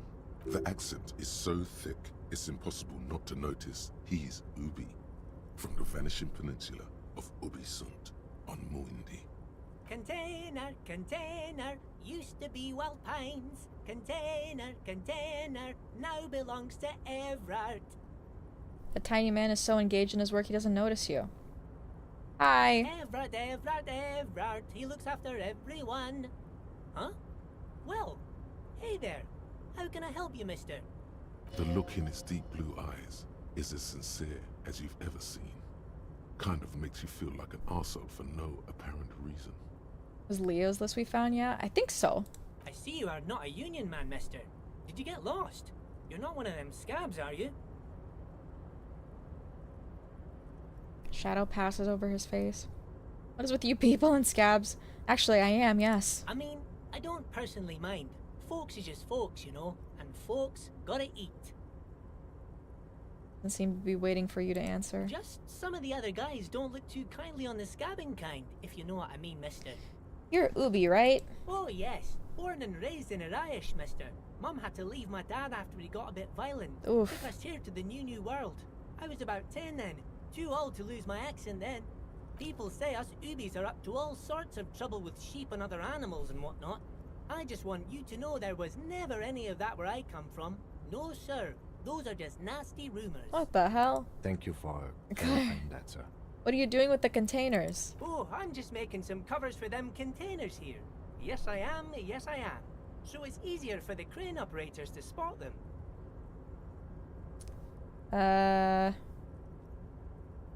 It cannot be retried. Alright, well. Let me ask you about something. Sure, mister. About what? Where is everyone? The harbor's empty. Oh, most of the guys are down at the gates, keeping the scabs from coming in. Leans in with a confidential look. We're on a strike. The whole union is. You don't have to work when you're on strike. Ha!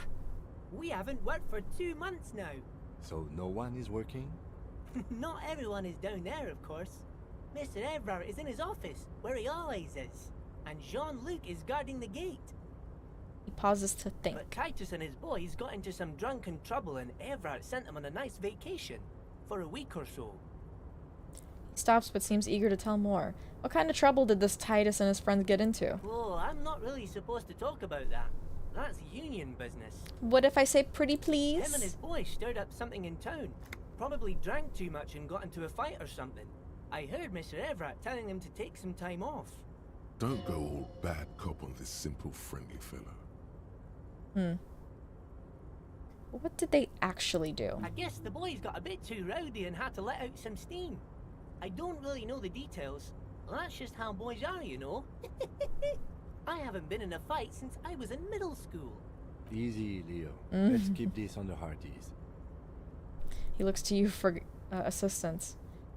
Roddy, Leo, what kind of a fight did they get into? Did they kill a mercenary? Too late. Leo's mouth is still moving, and the words are spewing forth.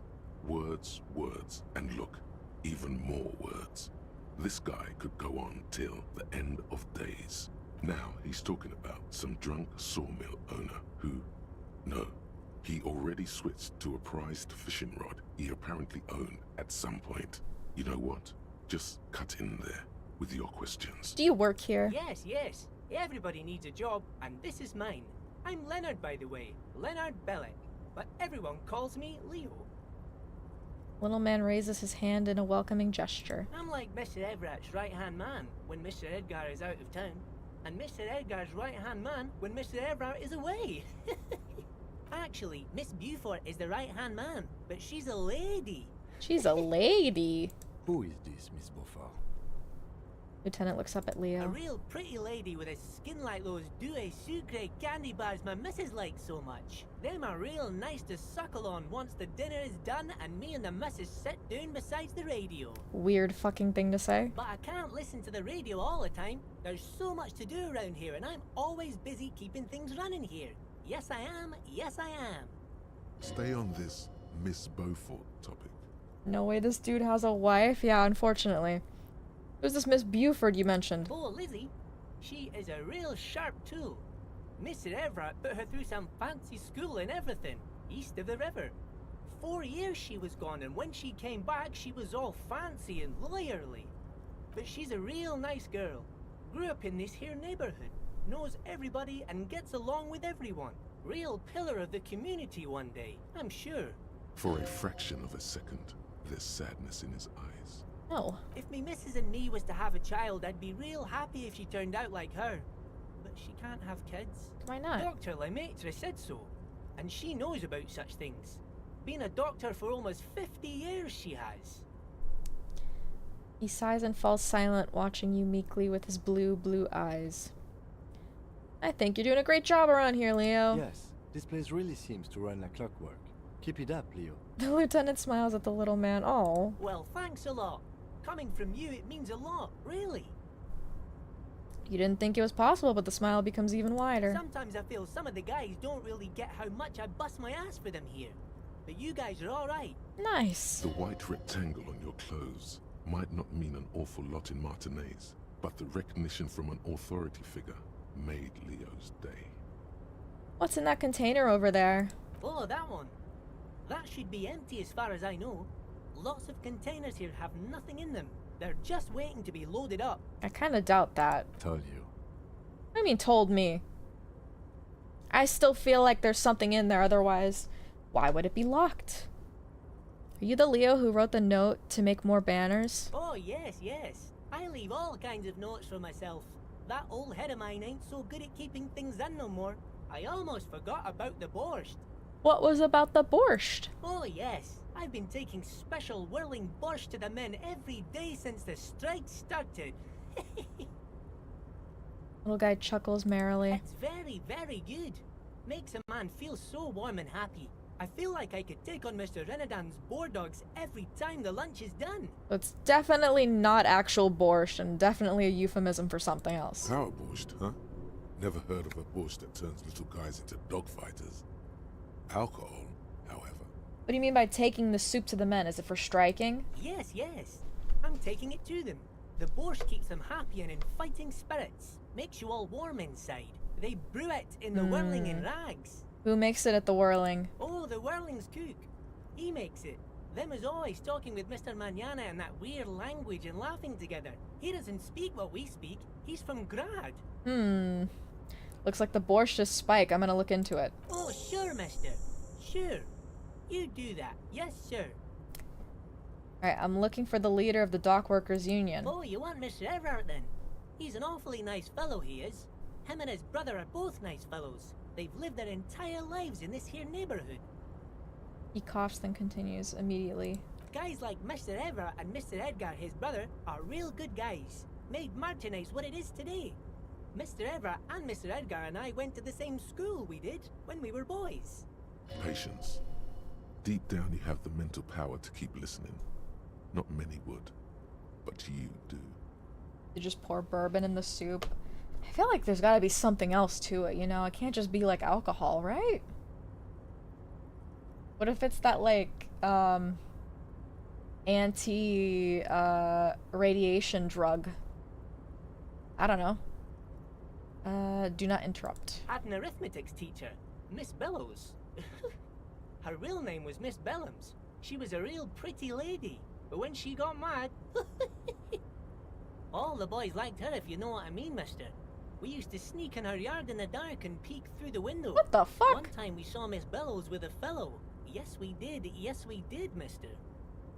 It looks for signs of disbelief in your eye. Don't say anything. Them was naked too. That's all I got to say about that. Nodding and looking at you with a smile. That's too sincere to be clever. Finally, he seems to lose some internal struggle and adds, very interesting, very interesting. Thank you for telling me the whole thing. Thank you. Almost forgot. Mr. Everett is in that container over there. I got distracted telling the story, but he's in there. I told you. Oh wait, the one on his left. Here? Bye-bye now. Alright. Well, didn't we learn some things, huh? Alright, time to approach him.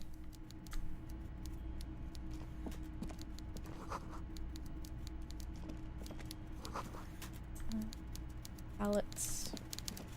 Oh, there he is. Before you is a walrus of a man seated behind a large desk. He looks up from his work, not the least bit surprised to see you. Interesting portrait. With great effort, he straightens himself up in his chair, yet says nothing. He simply stares at you. Not even a A hello. typical power play. Wait for him to speak first. Show him you've got a backbone. Say nothing. The one good eye of this man fills you up without even flickering. The other, his lazy eye, is constantly moving like a goldfish in a tank. grotesquely magnified by his +6 glasses. +6 glasses. For a moment, you don't know where to look. It is unbearably humid in the trailer. Beads of sweat slide down the man's forehead. Memes of this guy's portrait. Surely. Hold on, I gotta fix my blanket. I gotta sit more gay now. I have to put my legs up in my chair. Okay, back to business. Yet, he's unperturbed, holding his own. Keep staring. At first, nothing happens. His face wears a wide and self-satisfied smile. Every now and then, he smacks his big lips. Ew. Like a general over his maps, he plots his moves. Judging by the way he's licking his chops, it's going to be a good one. Uh-huh. So...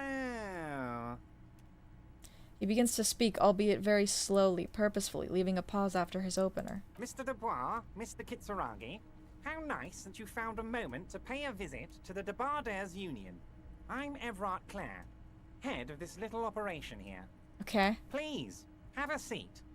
He gestures to a tiny folding chair opposite his giant desk. The folding chair looks like a torture device. Extremely uncomfortable. You go ahead, detective. Lieutenant nods at you, then the chair. Whatever he has in store for you, it can't be good, he thinks. I'll do my best. Forget about that. What's with this Dubois stuff? You're getting some seriously bad vibes from that name. Alright, take a seat. Excellent, Mr. Dubois. I can see that you're a reasonable man, and reasonable men can be of great use to one another. He gives you a sly wink. Remain serious. So tell me, how can the head of the Debardairs Union help a representative of the Revachol Citizens Militia today? The chair you're sitting in has got to be the most uncomfortable chair in the world. It's violating your backside. I don't have to take damage from it, though. By the way, I heard you got a rather rude reception from a certain Lawrence Gart. Some people have no manners, it pains me to say. This should take care of that nonsense. He points to a giant novelty check on his desk. It's absolutely comically huge. It should be sufficient to cover your expenses for a few days and patch over your differences with a cafeteria manager. Go ahead, take it. Points at it again. Wow, that's 25 real. That's good money. You I'm not gonna take it from you. You found Everett Clare the goofiest looking art of a person in game.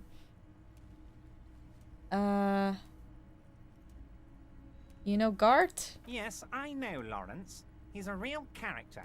No union man in him. A real piece of work, that boy is. Take that comically large check and shove it up your ass.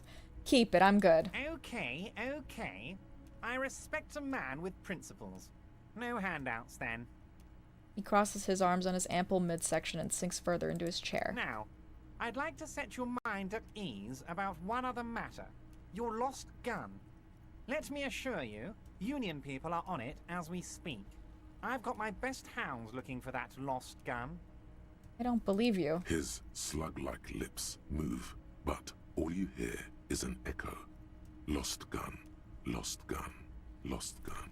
Yeah, how do you know? The world is God damn it! a hole of fear. Only 2 words escape its gravitational pull. Lost and gun. I'm not worried, I got this. How do you know about my lost gun? I know everything, Harry.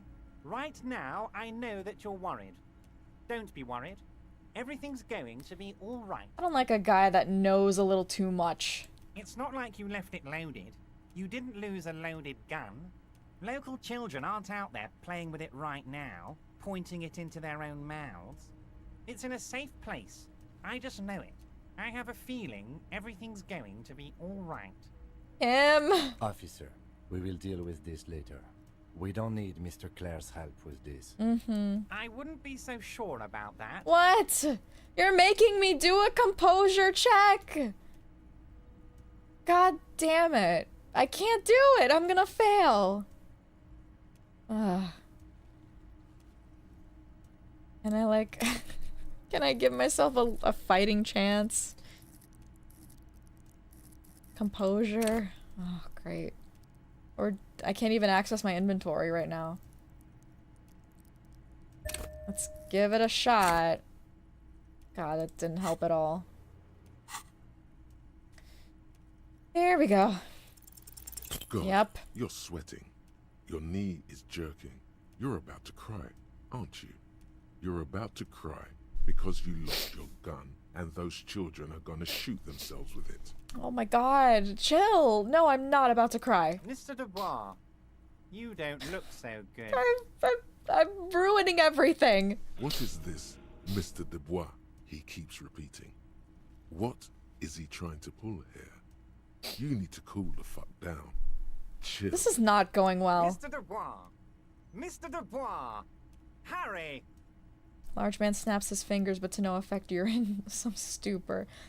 There are no Harrys. Let your mind go to a safe place. While Everard is distracted by your odd behavior, the lieutenant's eyes are mapping everything around you. The folder, desk, papers on the wall. Thank you, Kim, for doing something useful. Mr. Dubois, are you okay? Can I get you a glass of water or something? Are you having some kind of medical emergency? Maybe you could use your hands somehow, in a kind of throw-in motion, like you're throwing that Mr. Dubois act right back at him. He's Mr. Dubois. Oh, good. As good as it gets, Mr. Dubois. Very gesture with your hands above your head. Yeah, man, I'm fucking great. Keep sliding. Here's uncomfortable. I could use that glass of water. God. I want to redo this now. This has gone terribly.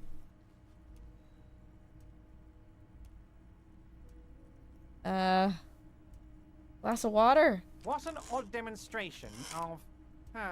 you got me, Harry. I don't even know what.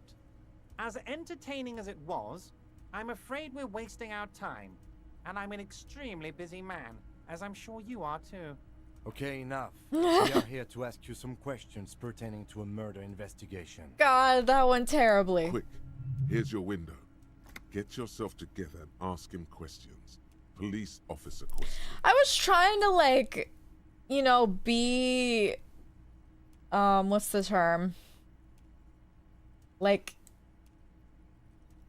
Oh, fuck, what is the term? Like... the opposite of combative. You know? I was trying to follow things. To be professional. I was trying to be professional. But it just made me look more like a dumbass. It is about time to stop embarrassing yourself. Questions will help you regain some of your lost dignity. Passive submissive. No. trying to be working with them. I don't know. Bottom? Alright, fine. I'm a bottom.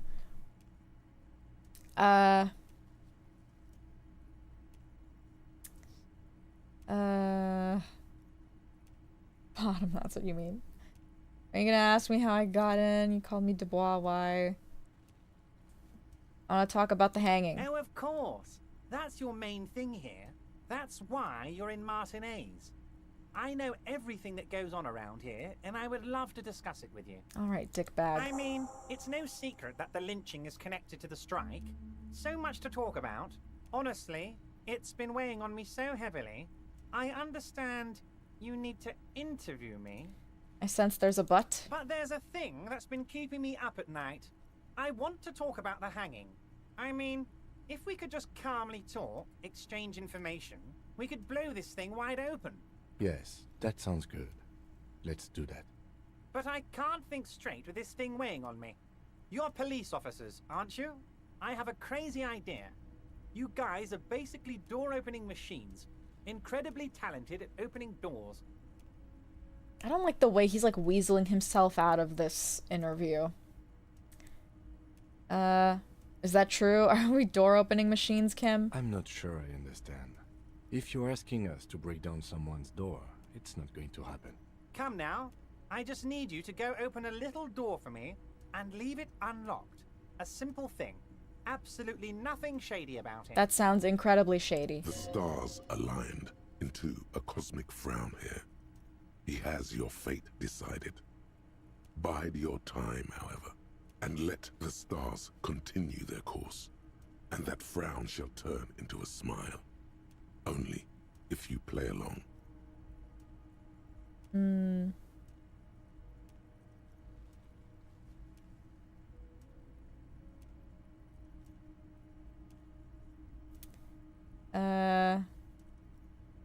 Whose door is it? No, no one's. It's just a weasel.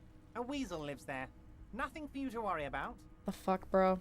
Why don't you just open it yourself? Harry, I'm a very busy man, and more importantly, I don't have that extraordinary physique you do. You look like you could run around all day. You want to send someone a message that the police are working for you. I repeat, I'm a very, very busy man, Mr. Kitsuragi, and therefore I must occasionally enlist outside help. So what will it be, Harry? What do you mean, weasel? A loud blabbering weasel. When weasels feel no one is watching, they start acting foolishly. He removes his glasses and rubs his nose. Just go there, unlock the door, and leave it open. It's been such a burden on me, Harry. I just want this to be over so I can discuss business with you. I bet you don't even know anything about the hanging. Harry, my dear friend, I am what people call a local bigwig. I know everything that goes on in Martinez. Fine, I'll look into it. Fantastic, my friend. Just let me know when it's done and we can take our friendship to the next level. He flicks his fingers. You can get the key from Manana. He's down by the gates. Manana's like a free agent in the Union. Special operations. Hardened socialist. A real free thinker, too. He'll tell you precisely where the door is. One last thing, Harry. Just open the door. You don't need to go in or anything. I just want that weasel to come home and see the unlocked door. You want me to unlock a door and not snoop around in the room that it's locked for? That's pretty stupid of you to ask me to do. It's the guy that called the police. I'm definitely for sure about that. Are you gonna ask me how I got in? Honestly, I didn't want to bring it up, Harry. I heard you have become Measurehead's race pupil. It's basically in my head all the time. It was a tactic. I needed to get in somehow. It's not like I'm a racist now. Of course, Harry. Of course. You're not some kind of a fantastic racist now.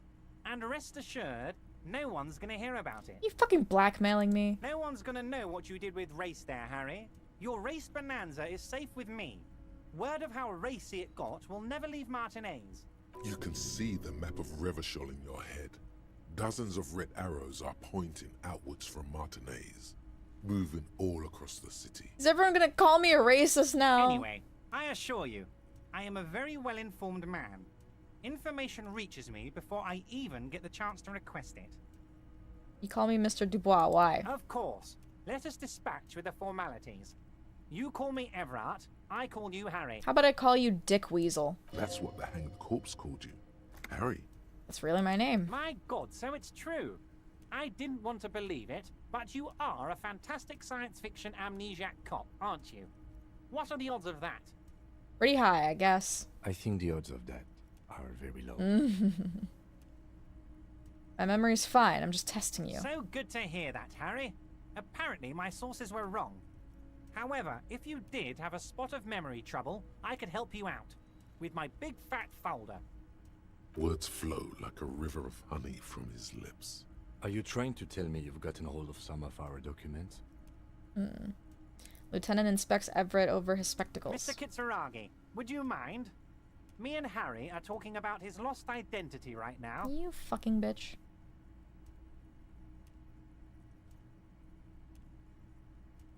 Where'd you get that folder? Ah, this? My friends in your organization gave it to me, Harry. I find that very suspicious. May I have a look? I'm afraid this is meant for Union eyes only, Mr. Kitsuragi. I'm sure you understand. Please continue, Harry. Fucking hell, I need my drama up. Need shipment folders before.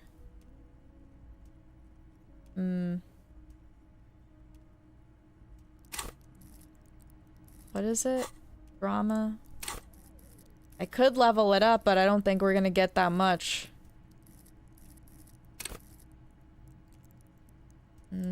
Might as well add a point into it. 42, it's a better shot. Glasses reduce your drama. Yeah, let's... Well, I can't... The problem is I can't change my inventory stuff. Well, I could come back to it, actually. Let's come back to this. Get this straight. What's my full name? It's Harry. Harry Dubois. You feel like a Dubois, but you don't feel like a Harry. Strange. Strange. You don't feel like any of these things. You know what your name is. You have a sophisticated name, like that of a count, or a beautiful man. My name is Raphael Costu. Feel like a Dubois, but not quite like a Harry. Something longer. Sure, okay. You're Harold. Harmon. Haroldamus? But that's not what the record says. The record says Harry Dubois, a real man's name. Mm-hmm. Lieutenant covers his face and sighs audibly. Mr. Kitsuragi doesn't seem even slightly empathetic to your memory loss, Harry. I, however, wish to help you any way I can. Anything about my family? Do I have a wife or kids or... Family? Harry, you're not a family man. There's not one peep of family in here. Unless you think you're a family man. Do you strike yourself as a family man, Harry? I think I'd be a wonderful father. Well, yes. I'm sure you're going to make one little boy or a girl very happy and proud one day, Harry. Uh-huh. What kind of cop does it say I am? Well, Harry, if I were to sum you up in one word, it would be apologetic. God, this is not the first time I'm referred to as apologetic. I'm not apologetic, I'm confident. Well, you sure come off as very confident in all our interactions, Harry. You're a real man's man. Let's talk about other matters. Of course, Harry, of course. Let's wait. BRB. You need this to get in and out through the gate. Thanks. Here, you're one of us now. A real red and white union man. Take care, Harry. Alright, whatever. Alright, I'm gonna change my clothes.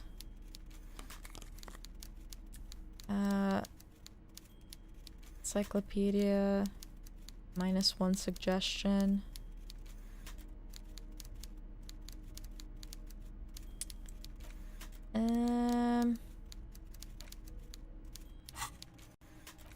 Didn't this, like, get rid of...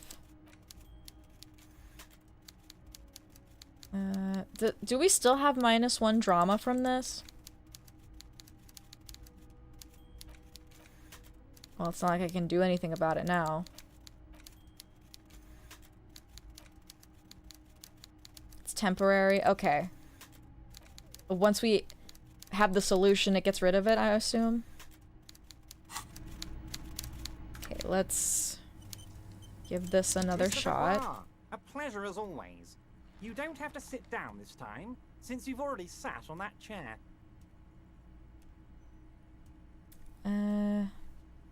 Let's hear it, Harry. It's a 50-50 shot. Can't be retried. Let's do it. Everyone's Fucking hell. hands are covering the folder, but the look on his face says, I know everything about you, Harry. He knows everything about me. I'm sure it's not that bad. At worst, he has an old RCM folder, and I very much doubt even that. Okay. Harry, I just know the things that matter to our friendship, and I want you to feel free to ask me about those things. Your RNG is bad tonight. I know. Of course, Harry, of course. Alright, help me Let's not linger on get a personal dead details body at down from a leisure. tree. You might have noticed there's one hanging on a tree behind the hostel cafeteria. Oh my. Don't take this question personally, but why would I get involved in this matter? Because you might have something to do with it? Mr. Clare, the man was hanged with a cargo belt. A steel-reinforced cargo belt. It's safe to assume the Union had something to do with the murder. Besides, getting the body down would benefit all of us. It's a stain on the neighborhood. It is kind of weird to just have a dead man hanging and just leave him there. Also, I studied the footprints at the crime scene. Worker boots. I can certainly see how having him up there might start affecting some real estate values. Licks his fat lips and smiles. But of course, all joking aside, I am going to help you. Picks up a handset of a radio phone to his right, then clicks a button. Jean-Luc, my boy, I'm sending 2 police officers down. They have a dead body in a tree problem they need help with. Namely, they need it to be taken down. And, Jean, please take it easy with the race signs. He's had enough of that. I've had enough of you. You can find Jean-Luc down at the gates, but you already knew that. Anyway, he's going to help you. Okay. Talk about my gun. Yes, your lost gun. My best men are on it. They're turning every stone, searching every playground, asking kids, grandmas, everyone. Great, everyone knows about my lost gun. Your gun will be found, Harry. Let me assure you of that. It's just a matter of time and effort. The only way to find it seems to be working with him. He might even be holding your gun hostage. That very much seems like the case. The gun may have been bought from Roy's pawn shop. Have your men factored that in? Yes. Thank you for the hot tip regarding your lost gun, Harry. My men have indeed factored in that you pawned it. Now please, let the professionals do their job. Kick back, Harry, relax.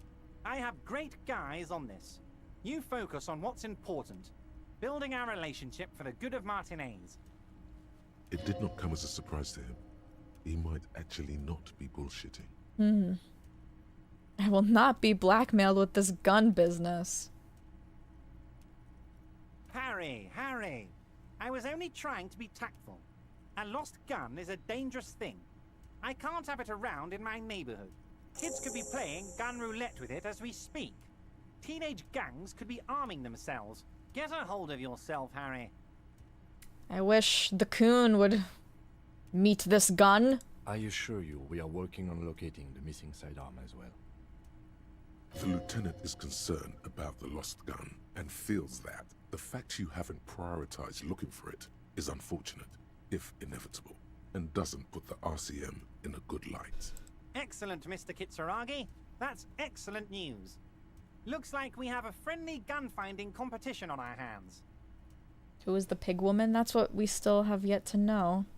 Looking into your shady brew. I don't know what that means, Harry. Shady brew?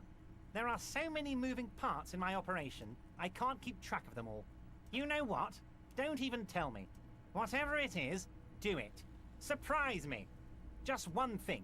If you can, make it even shadier. He sincerely has no idea what you were talking about. And he doesn't care either. What's in the container that's outside your office? My dear Harry, there are literally millions of containers in this harbor. I couldn't possibly remember what's in all of them. There's something special about it. It was attached to the Kvalson crane. Harry, you smooth-talking son of a bitch. Time is a precious resource, and I don't have enough of it to count containers with you. Smooth talking. Maybe that's the way to go about opening the container. You should at least try convincing it. Hopefully that's going to give us more points towards it. Alright. See you soon, Debardeur. Just kidding, but not too much. God, I hate him. What a slimy little bitch. Alright. How do we get out of here? Oh, these are stairs. This chair's fucking massive. That it is. Alright, well now we can get the body down. Let's go, can we, is there anything new to ask Leo? Oh, hey, mister. I knew you'd be back to talk with old Leo here. Yes, I did. Yes, I Had did. some questions for you. No trouble at all, mister. Nope. Oh, hey, mister. Sure, mister. Absolutely. Okay, nothing. Nothing new. Still no access to this.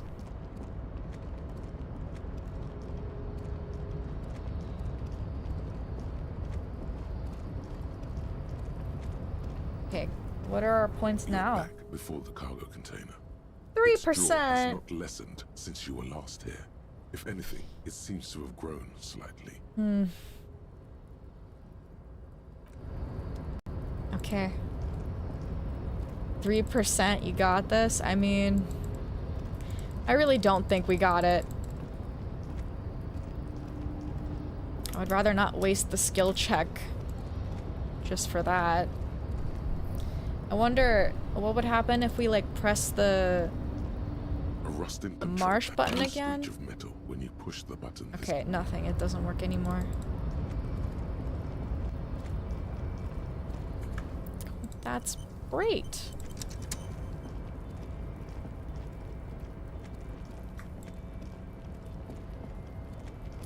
Let's head back down.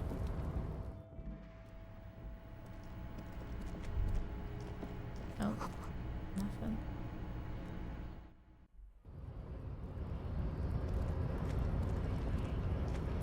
Talk to you again. So, how'd you like our harbor? Labor Utopia? It's but a rest area on the path leading across open plains. He turns to you, a wide smile adorning his face. Right. You talk to the boss, eye to eye, like men of the plain. If you have any more questions, I'm set to talk. Everett said you have a key to a door. A key, huh? What door is this key supposed to open? He said it belonged to a weasel. Oh, say no more. I got you. Taps the side of his nose with a little wink. I got that key right here. And let me tell you, it's mighty good of you to help us out during the strike. Working class solidarity, as they say. Basement apartment. Okay.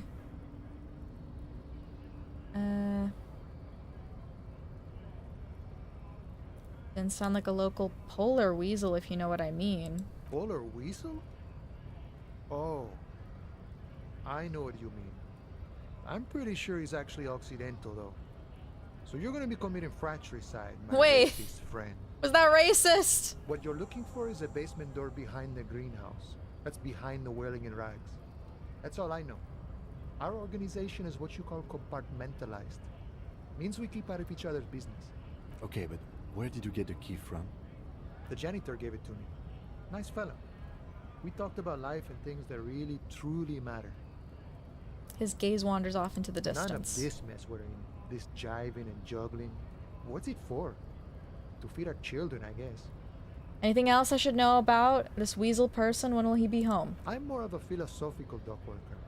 I like to talk about the big picture stuff. Who I am, who you are, what we are fighting for. Man takes a big sip from his flask. He is, and what they're fighting for? This is interesting. Why are you striking? We're negotiating our share. Your share? Aye. Wait, so not wages or pensions or... This stuff. They already covered.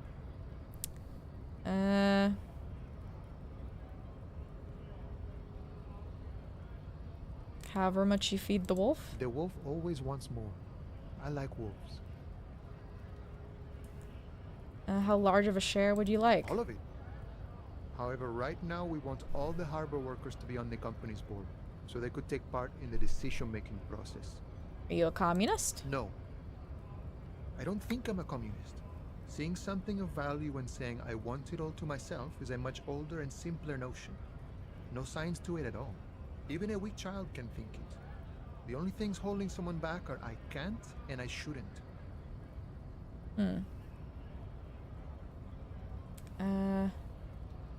Right on. Just the way the world works, Boyadero.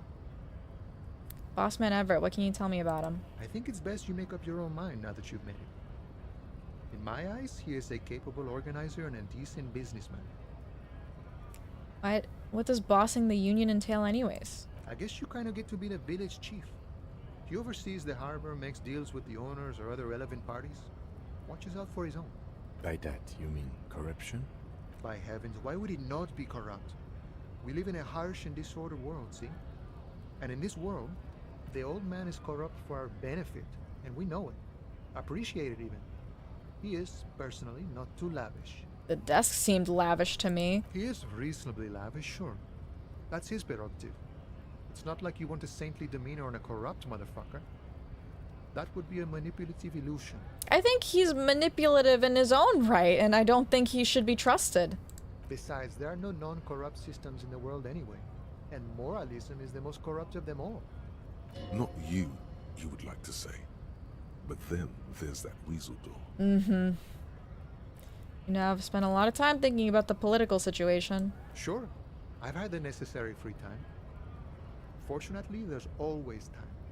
The look in his brown eyes conjures up an understanding. For him, having command of his time is the most important thing. It all comes together now. The way he speaks about scabs, his general attitude. He's a follower of a 500-year-old Franco-Nigerian Boyadero code, itself an appropriation of Vespertine cool. That of a noble peasant or a traveling herdsman. True to yourself, independent in your actions, loyal to your friends. Maybe I'm a Boradero? No. Unless... No. Alright. The man sits on the railing, his hands reaching far and wide. Yet it feels as if he could, effortlessly, go even wider, if need be. An endless torrent of time. Any idea who killed the hangman? The mercenary, eh? Who could have killed him? That's indeed the question. Why even do such a thing? He shakes his head solemnly.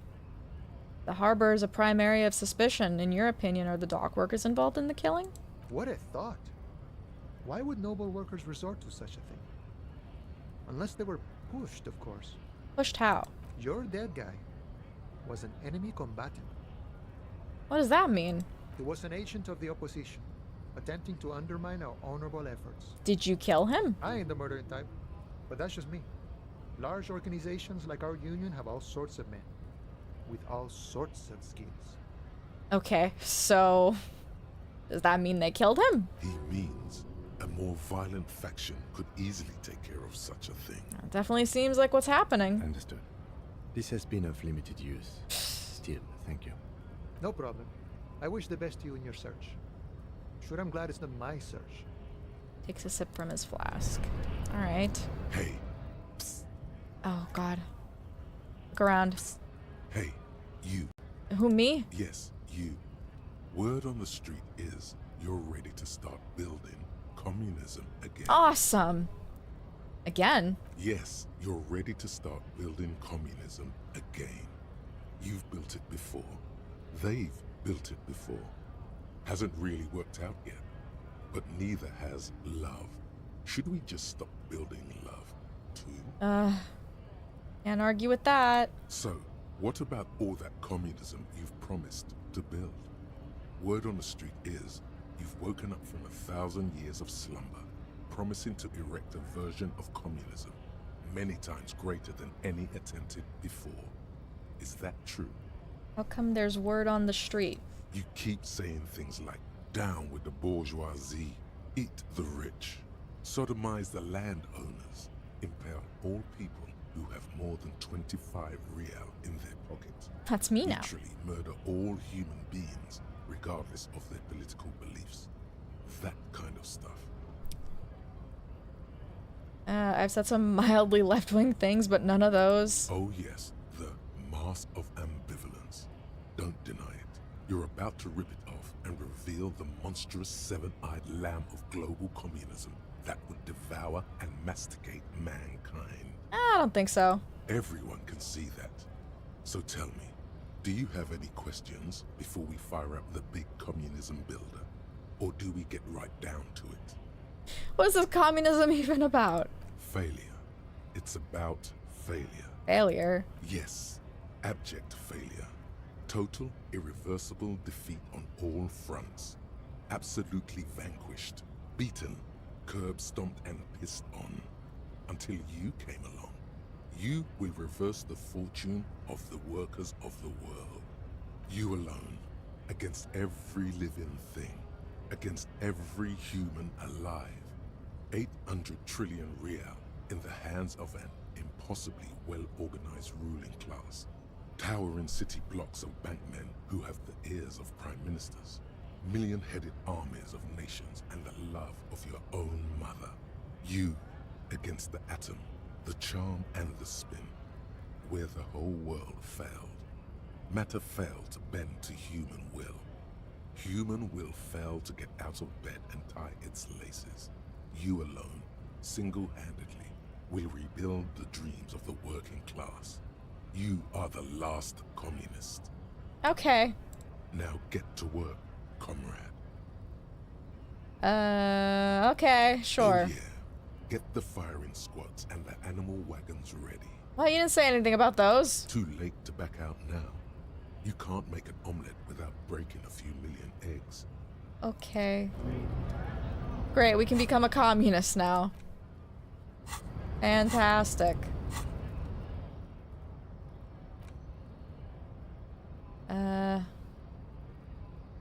Okay.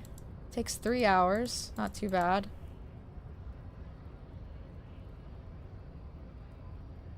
Should I put communism just above the racist one? Surely. We'll have to save that for later. Agree with the idea of communism, but I don't think Harry's the one to make it work. Oh, certainly not. Certainly not. And definitely not the way that Rhetoric put it. It is just a little insane. Come on, climb down, buddy. You have anything to say? Right to work. Nope. Just breaking some eggs, don't worry. I love when Kim runs with me. It makes me feel happy inside. Okay, let's go confront Mr. Guy over here. About the... Can I help you? The borscht. Another thing. No, Right. we can't. Yes. Maybe him. The man ponders his cooking utensils and gives you a little nod. Leo said you're friends with Mañana, is that true? The mention of Mañana gets his attention.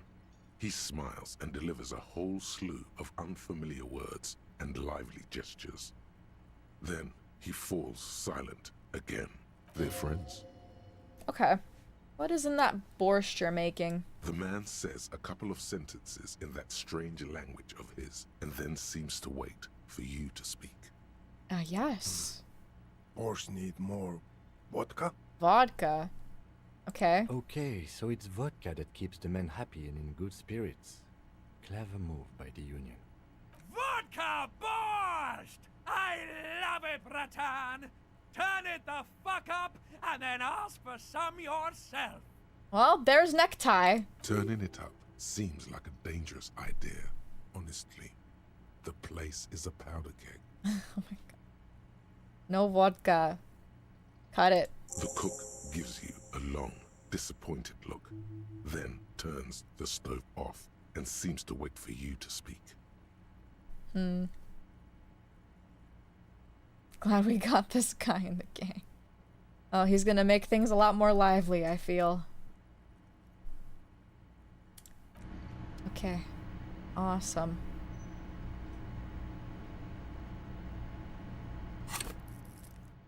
Fantastic. I'll put my glasses back on so I can feel cool.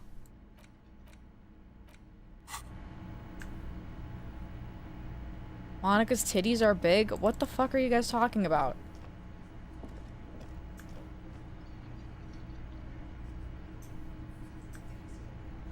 Good grief. Oh, we can talk to this guy. Really want to know what's behind the door, man? Me too.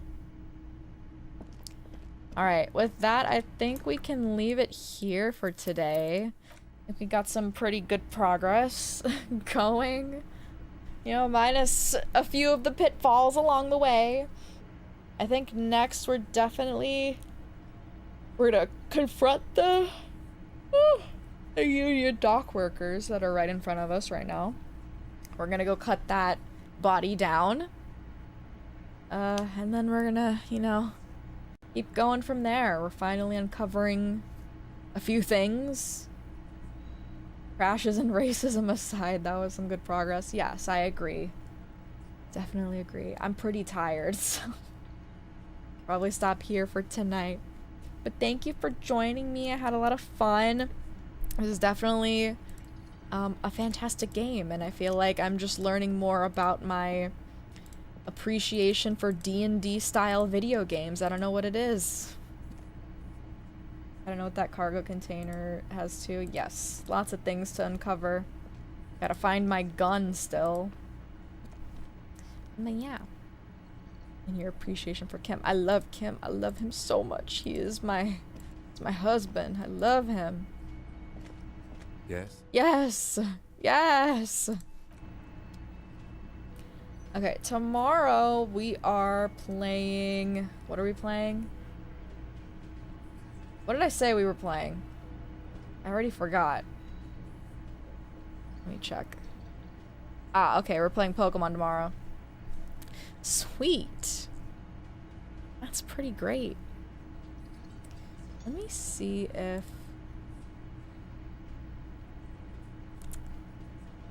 there's anything to redirect to. I'm not too sure.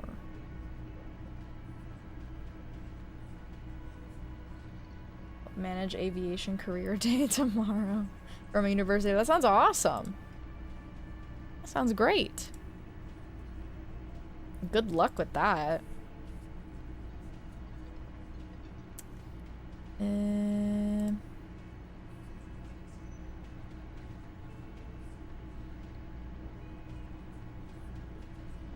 Gotta be there at 7:30. Oh my god. Go to bed. Bro, go to bed.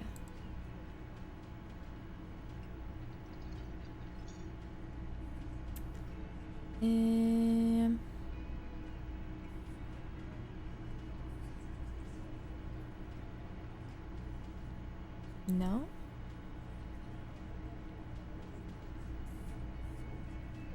What the heck?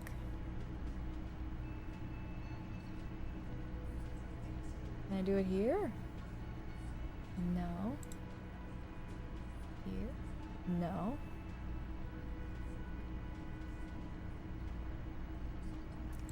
What the heck?